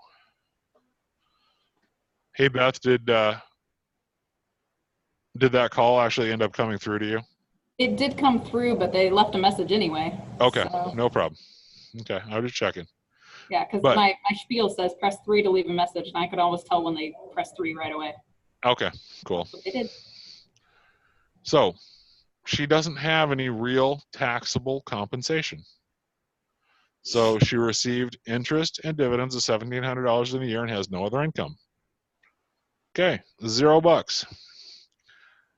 Billy is 25 and filing single. He is on active duty, is an active duty member of the military and was in a combat zone the entire year. The only income Billy received was non-taxable combat pay of $23,000. He opened a traditional IRA 3 years ago. How much is Billy allowed to contribute to his IRA?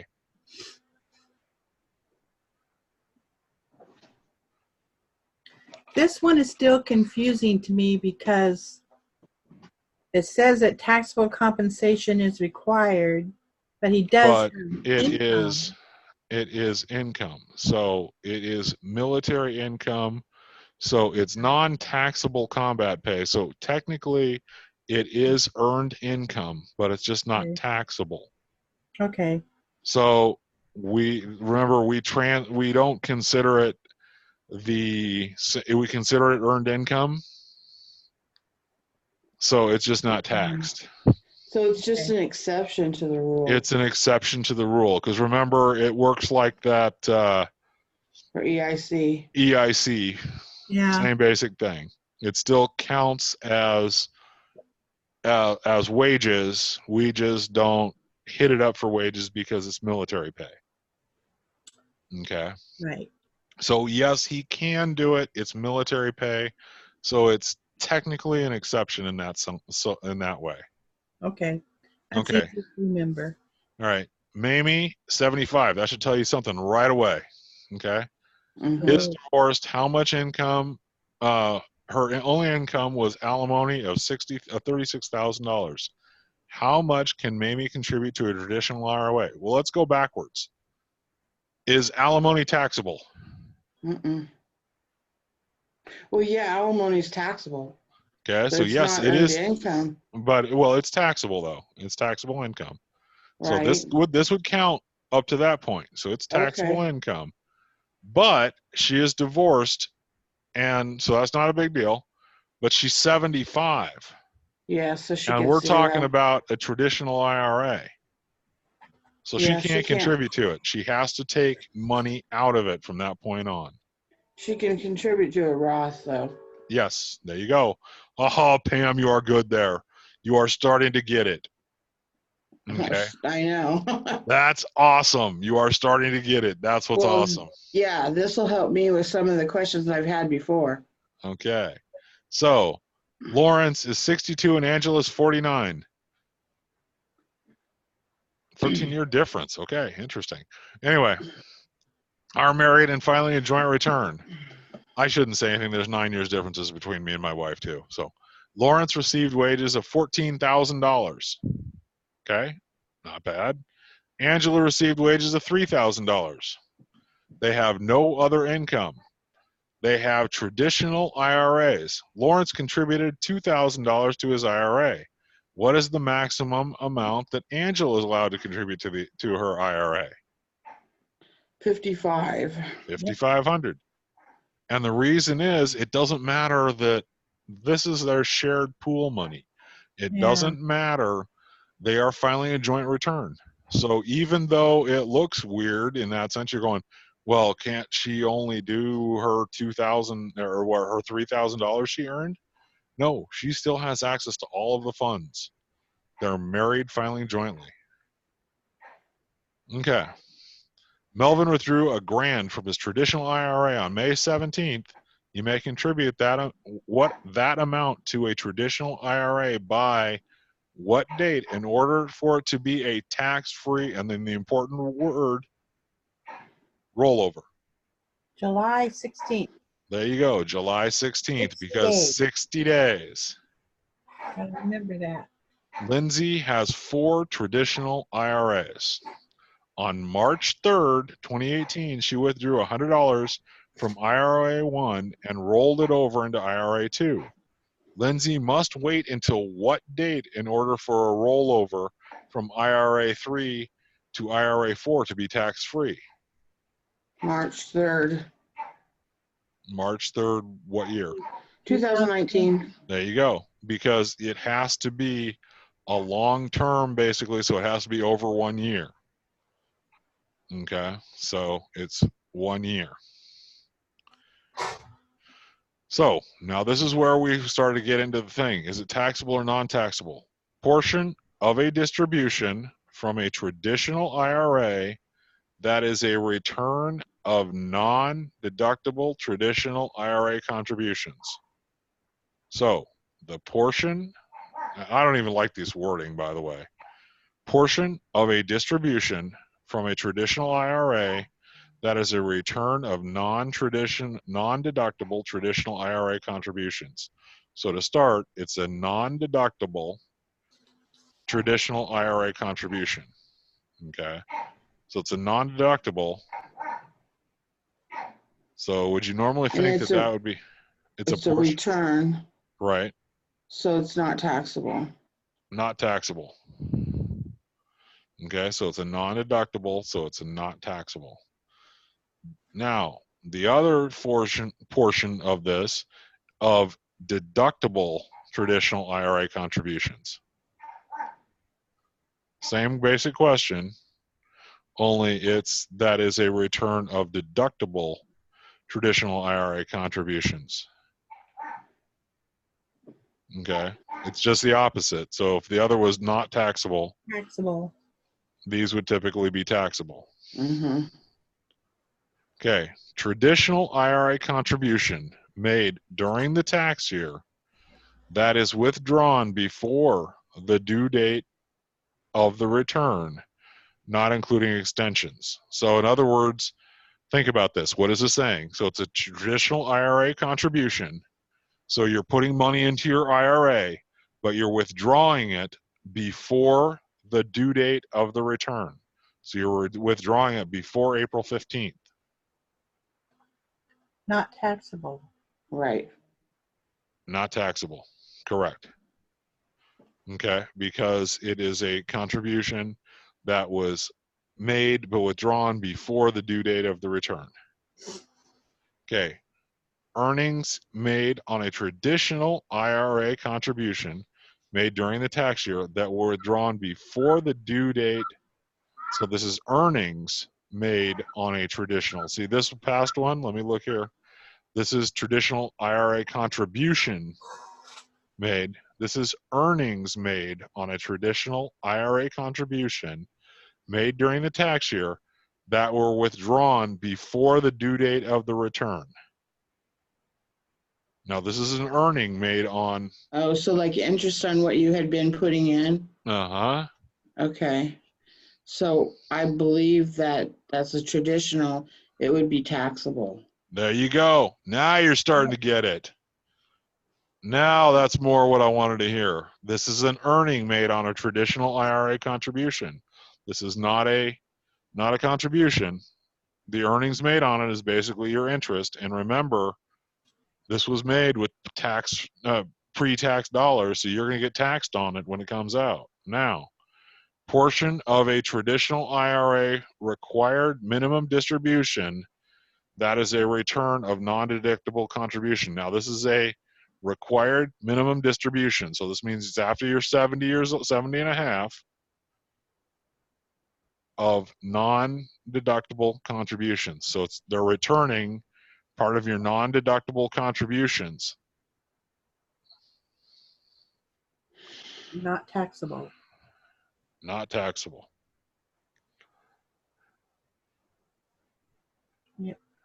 Does that one make sense? This is part of your non-deductible contribution. So it's not deductible, so it's also not taxable. Typically, this is the word you're looking for. Most of these words are additional. If it's non-deductible, it's probably not taxable. Okay? Traditional IRA distribution. So it's a traditional distribution with code 7 and box 7. What's a 7 and 7? Normal. Normal distribution of a Form 1099-R from an IRA for which all contributions have been deductible. So in other words, everything's deductible. They have been deductible. Everything's fine. It's a normal distribution, taxable. Right. You got it. Traditional IRA distribution with code G. Now, what was code G? It's a rollover. Rollover from which 1099, which have been all contributions have been deductible. Does it make a difference if they're deductible or not? Yep. No. So no, because it doesn't matter. This is a rollover. Yeah, so it's not taxable. Not taxable. Right. There you go. You guys are starting to get it now. I love this. Now you're starting to get it. So the Roth IRA, okay? We looked mainly at the traditional. Let's look at the Roth IRA in comparison. Contributions deductible. They are typically not deductible. Now, why are they not deductible? Post-tax. Because they are post-tax. Okay? Mhm. They have to be taxable compensation to be used to make the contributions. There is a phase out limit. Okay, so after a certain age, after a certain income level, you can't contribute to it any longer. But there is no age limit. The contribution limits are $5,500, $6,500 if you're over age 50, and you can do it up to April 15th of the following year. Same thing. Distributions are taxable? No, because it's post-tax dollars. Okay, you're using to contribute to it. It's post-tax dollars. You already paid the tax on it, so you normally don't have to pay taxes on the outside, on the end. And it has the same stuff as the rollovers, the same 60 days, the same trustee to trustee, same transfer ordered from the divorce court. Okay, same.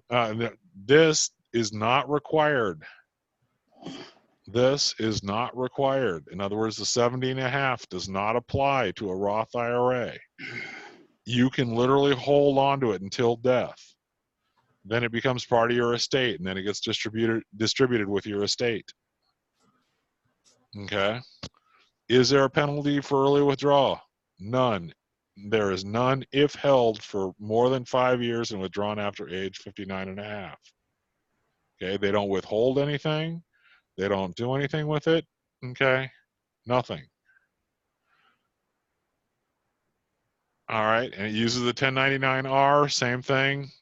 Only when it gets reported, it ends up on the line 1040 line 4 and the form 8606.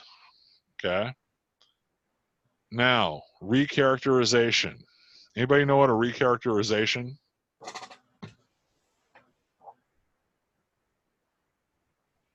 Oh, Got if an you idea? change it from from a traditional to a Roth, There or you vice go. versa? So it goes from one type into a different type. Now, the only thing is, it usually is not going from a Roth to from a traditional to a Roth, but from one specific type company's IRA Oh, into another traditional IRA, because you usually can't okay. go. You usually can't go from a traditional to a Roth. So you But you quit can your go, job and you're transferring it. but you're transferring. Yeah. Correct. Okay. So it usually goes from a trustee to a trustee transfer. And if a transfer is completed by the tax return due date of the tax year the contribution was made, the contribution can be shown to have been originally made to the second IRA. So in other words, if it is made, so in other words, for the tax year that the contribution was made, so the whole contribution can be made to the second IRA. So maybe it has other tax benefits if you're using this particular type of IRA, because remember, each one has slightly different requirements. Okay. All right. Ray contributed $5,000 to his traditional IRA on November 2nd. He decided he wanted to have, now this is going from one to the other, by the way, where it's going literally from a traditional to a Roth. It can go this way, okay? But you do end up usually paying some type of tax on it. So understand that. Ray contributed $5,000 to a traditional IRA on November 2nd. He decided he wanted to have a Roth IRA instead. So on December 19th, he had the trustee of his traditional IRA transfer the $5,000 contribution to its earnings to his new Roth IRA after providing the proper notifications. Ray can now act as if he originally contributed $5,000 to his Roth IRA and never contributed it to his traditional IRA. Okay, now, what is the one thing about this? This is normally $5,000 in pre-tax dollars. This is now $5,000 in post-tax dollars, right? Mm-hmm. So that may be an issue. Okay, so he may actually now have to pay the taxes that were not paid on this.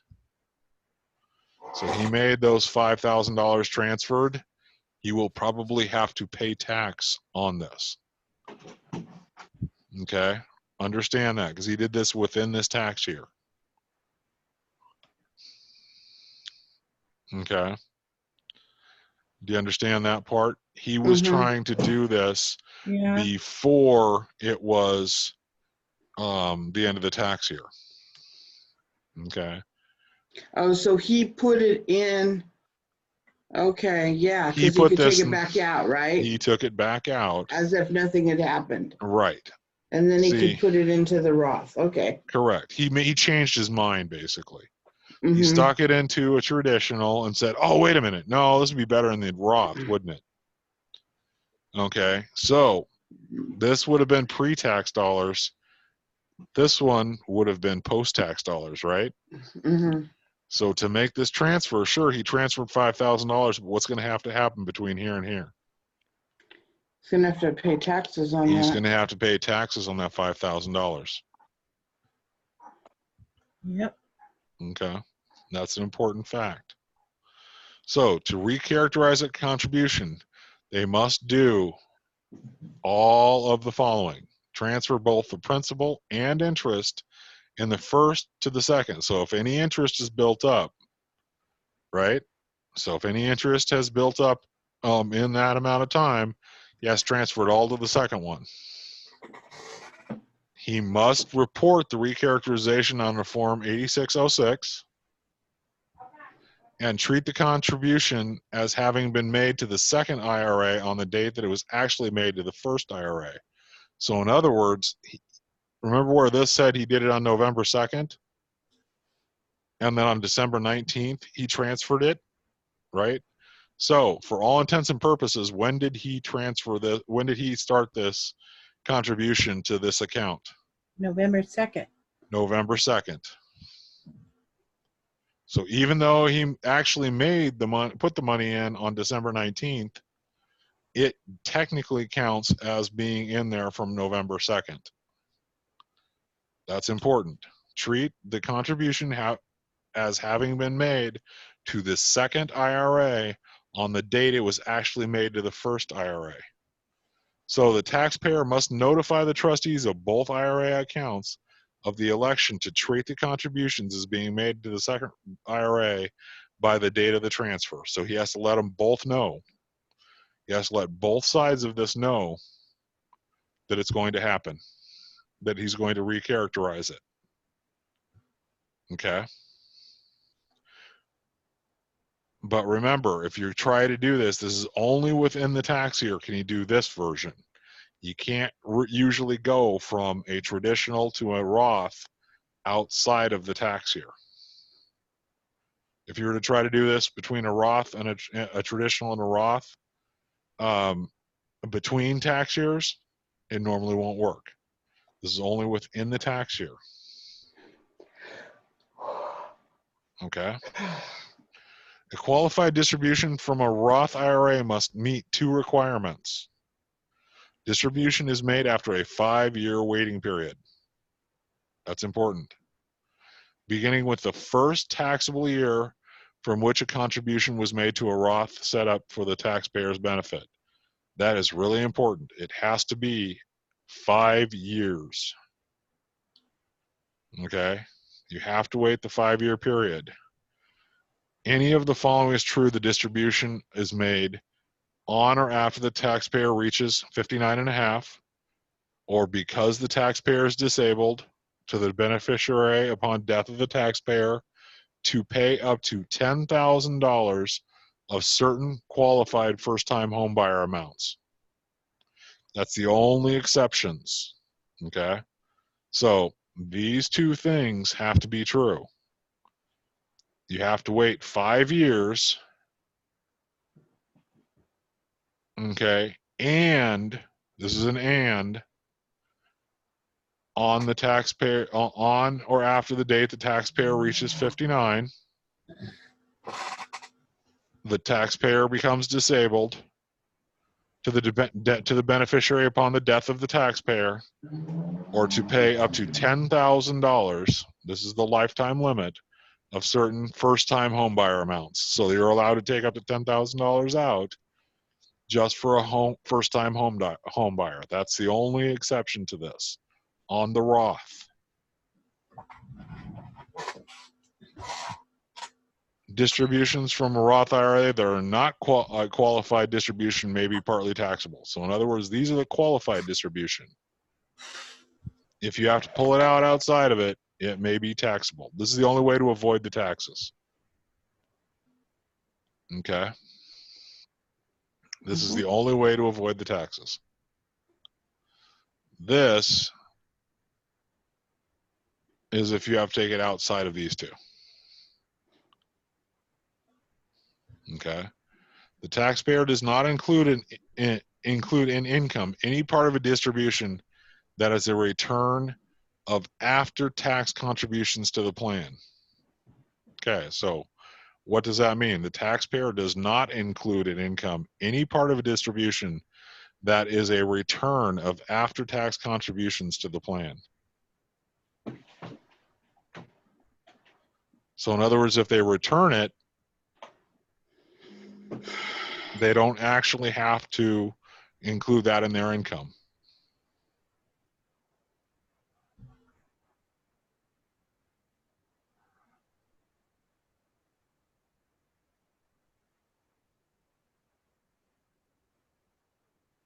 Everything else counts as part of their income.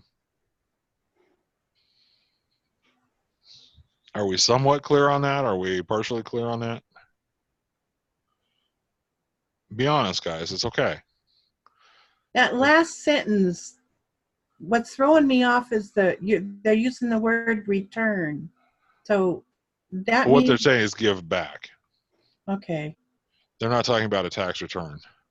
No, I know, but I'm thinking of a return of capital, I guess. I know. Okay, yeah. So But that's not what it means. no, So they're returning any after-tax contributions okay. to the plan.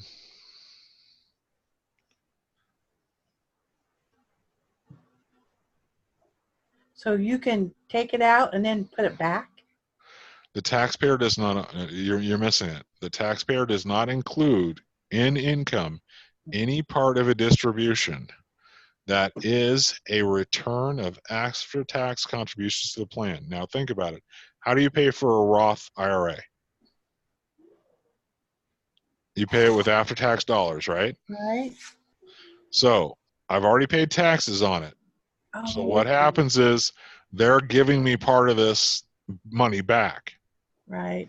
So they're giving me back for whatever reason. You know, they can't. I've paid too much. I'm past my limit for the year or whatever it is, right? They can't accept it. They're returning it to me. I've already paid taxes on it. Okay. So I don't include that in my income. Okay, that makes sense. Okay, the taxpayer does not include in income any part of a distribution that is a return of after-tax contributions to the plan. So in other words, I've already paid my taxes on this contribution I'm trying to make. You're right. Right? So they are saying for whatever reason they can't accept this portion I'm trying to pay into it. So they're paying it back to me, right? I've already paid the taxes on it. Right. Okay. So there's no reason I need to pay taxes on it again. Okay, that makes sense. Okay. Was that clear, Pam? Yes. Pam T. Okay. Yes. Okay. The taxpayer, Beth, how about you? Are we clear on that one? Are we good? Or I've missed so much of this. Just keep going. I'll watch it later. okay. Okay. I'm getting, yeah. Okay, I understand. The taxpayer may receive a Form 1099-R showing their Roth IRA distributions. Then you must use the 8606 to calculate the taxable amount of their Roth distribution. So you then use this form to calculate it. Then that amount goes on to line 4B of the 1040. Okay, so this is the basically this. Consider this the Roth schedule. Okay, this is the schedule Roth. Sometimes we don't get that. Yeah, that's true. 8606, and then, you know, profiler's asking for that information, and we don't know. Well, this should be a form that I know, that but profiler, yeah. I've had discussions with taxpayers. You know, you need to bring that in. Well, I don't remember ever getting that. Well, they're not going to get this. You're going to make this. You get the 1099-R. But if they haven't been to us before, then they need to bring something with that, with how much of their basis is. That's true. Yeah. That is true. Stuff too. That is They true. don't. And they won't bring that in, correct. Something Right. with the basis portion of their. So that is one problem, yes. Yeah. Okay. Okay. Now let's go ahead and try some of these. Indicate whether the transaction is taxable or non-taxable. A qualified distribution from a Roth IRA. Now this is important. Roth IRA. What's important about a Roth? Not taxable. Thank you. Yes, that's a cool one. A Roth IRA distribution that is properly rolled over to another Roth IRA within 60 days. Not taxable. Not taxable. A qualified employee plan. Now this is the different one. This is the qualified employee plan distribution that is not a return. So in other words, it's not something that's given back. So it's a distribution of after-tax contributions that is properly rolled over to a Roth IRA within 60 days. Here's an important thing. That is properly rolled over to a Roth IRA within 60 days. Not taxable? Taxable. It is taxable because Yeah. what is the difference between a Employer plan qualified to a Roth. employer and a Roth IRA? Yeah, I need to go back and watch it. Taxable and non-taxable. There you go. The thing is, remember, the employee plans are just like the traditional ones. These are Right. pre-tax dollars. Yeah. Remember that guy we said was trying to characterize it? This was to throw you off. Well, This was throwing you off because it said it's properly rolled over to a Roth IRA within 60 days. You thought that meant, oh, great, it's not taxable or anything, right? But the important part is this is a distribution of one that should be taxed, right? right, because it was put It in is the not a return of after-tax contributions. See, it Okay. hasn't been taxed yet. This has not been taxed yet, and this is an after-tax plan, right? So it hasn't been taxed yet. Nobody's ever paid taxes on this.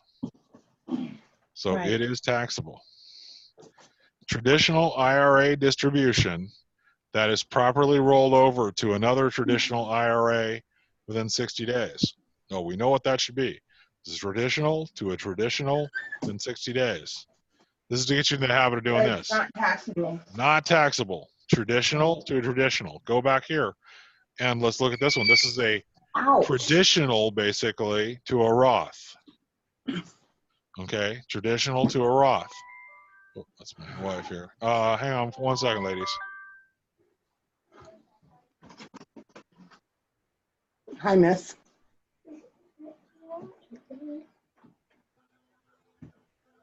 Is he with Pop? Go looky.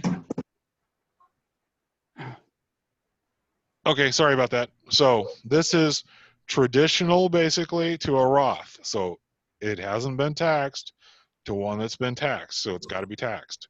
This is a traditional to a traditional. So it's not taxable. Okay.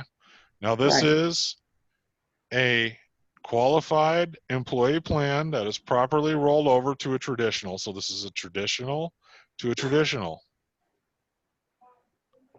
Not taxable. Not taxable. She's starting to get it. She's starting to get it. Yes. Yay. What happened to Beth? We lost Beth. She said she had to go do some drop-off returns Ah, okay. or something. Okay. And the qualified plans here. You know what? Let me see I'm here. tired. All right, let's do this. We're going to stop here at the, we're going to stop here at this. Okay. Okay. At the qualified plan, because it's a lot that we've been covering. Okay. Yeah.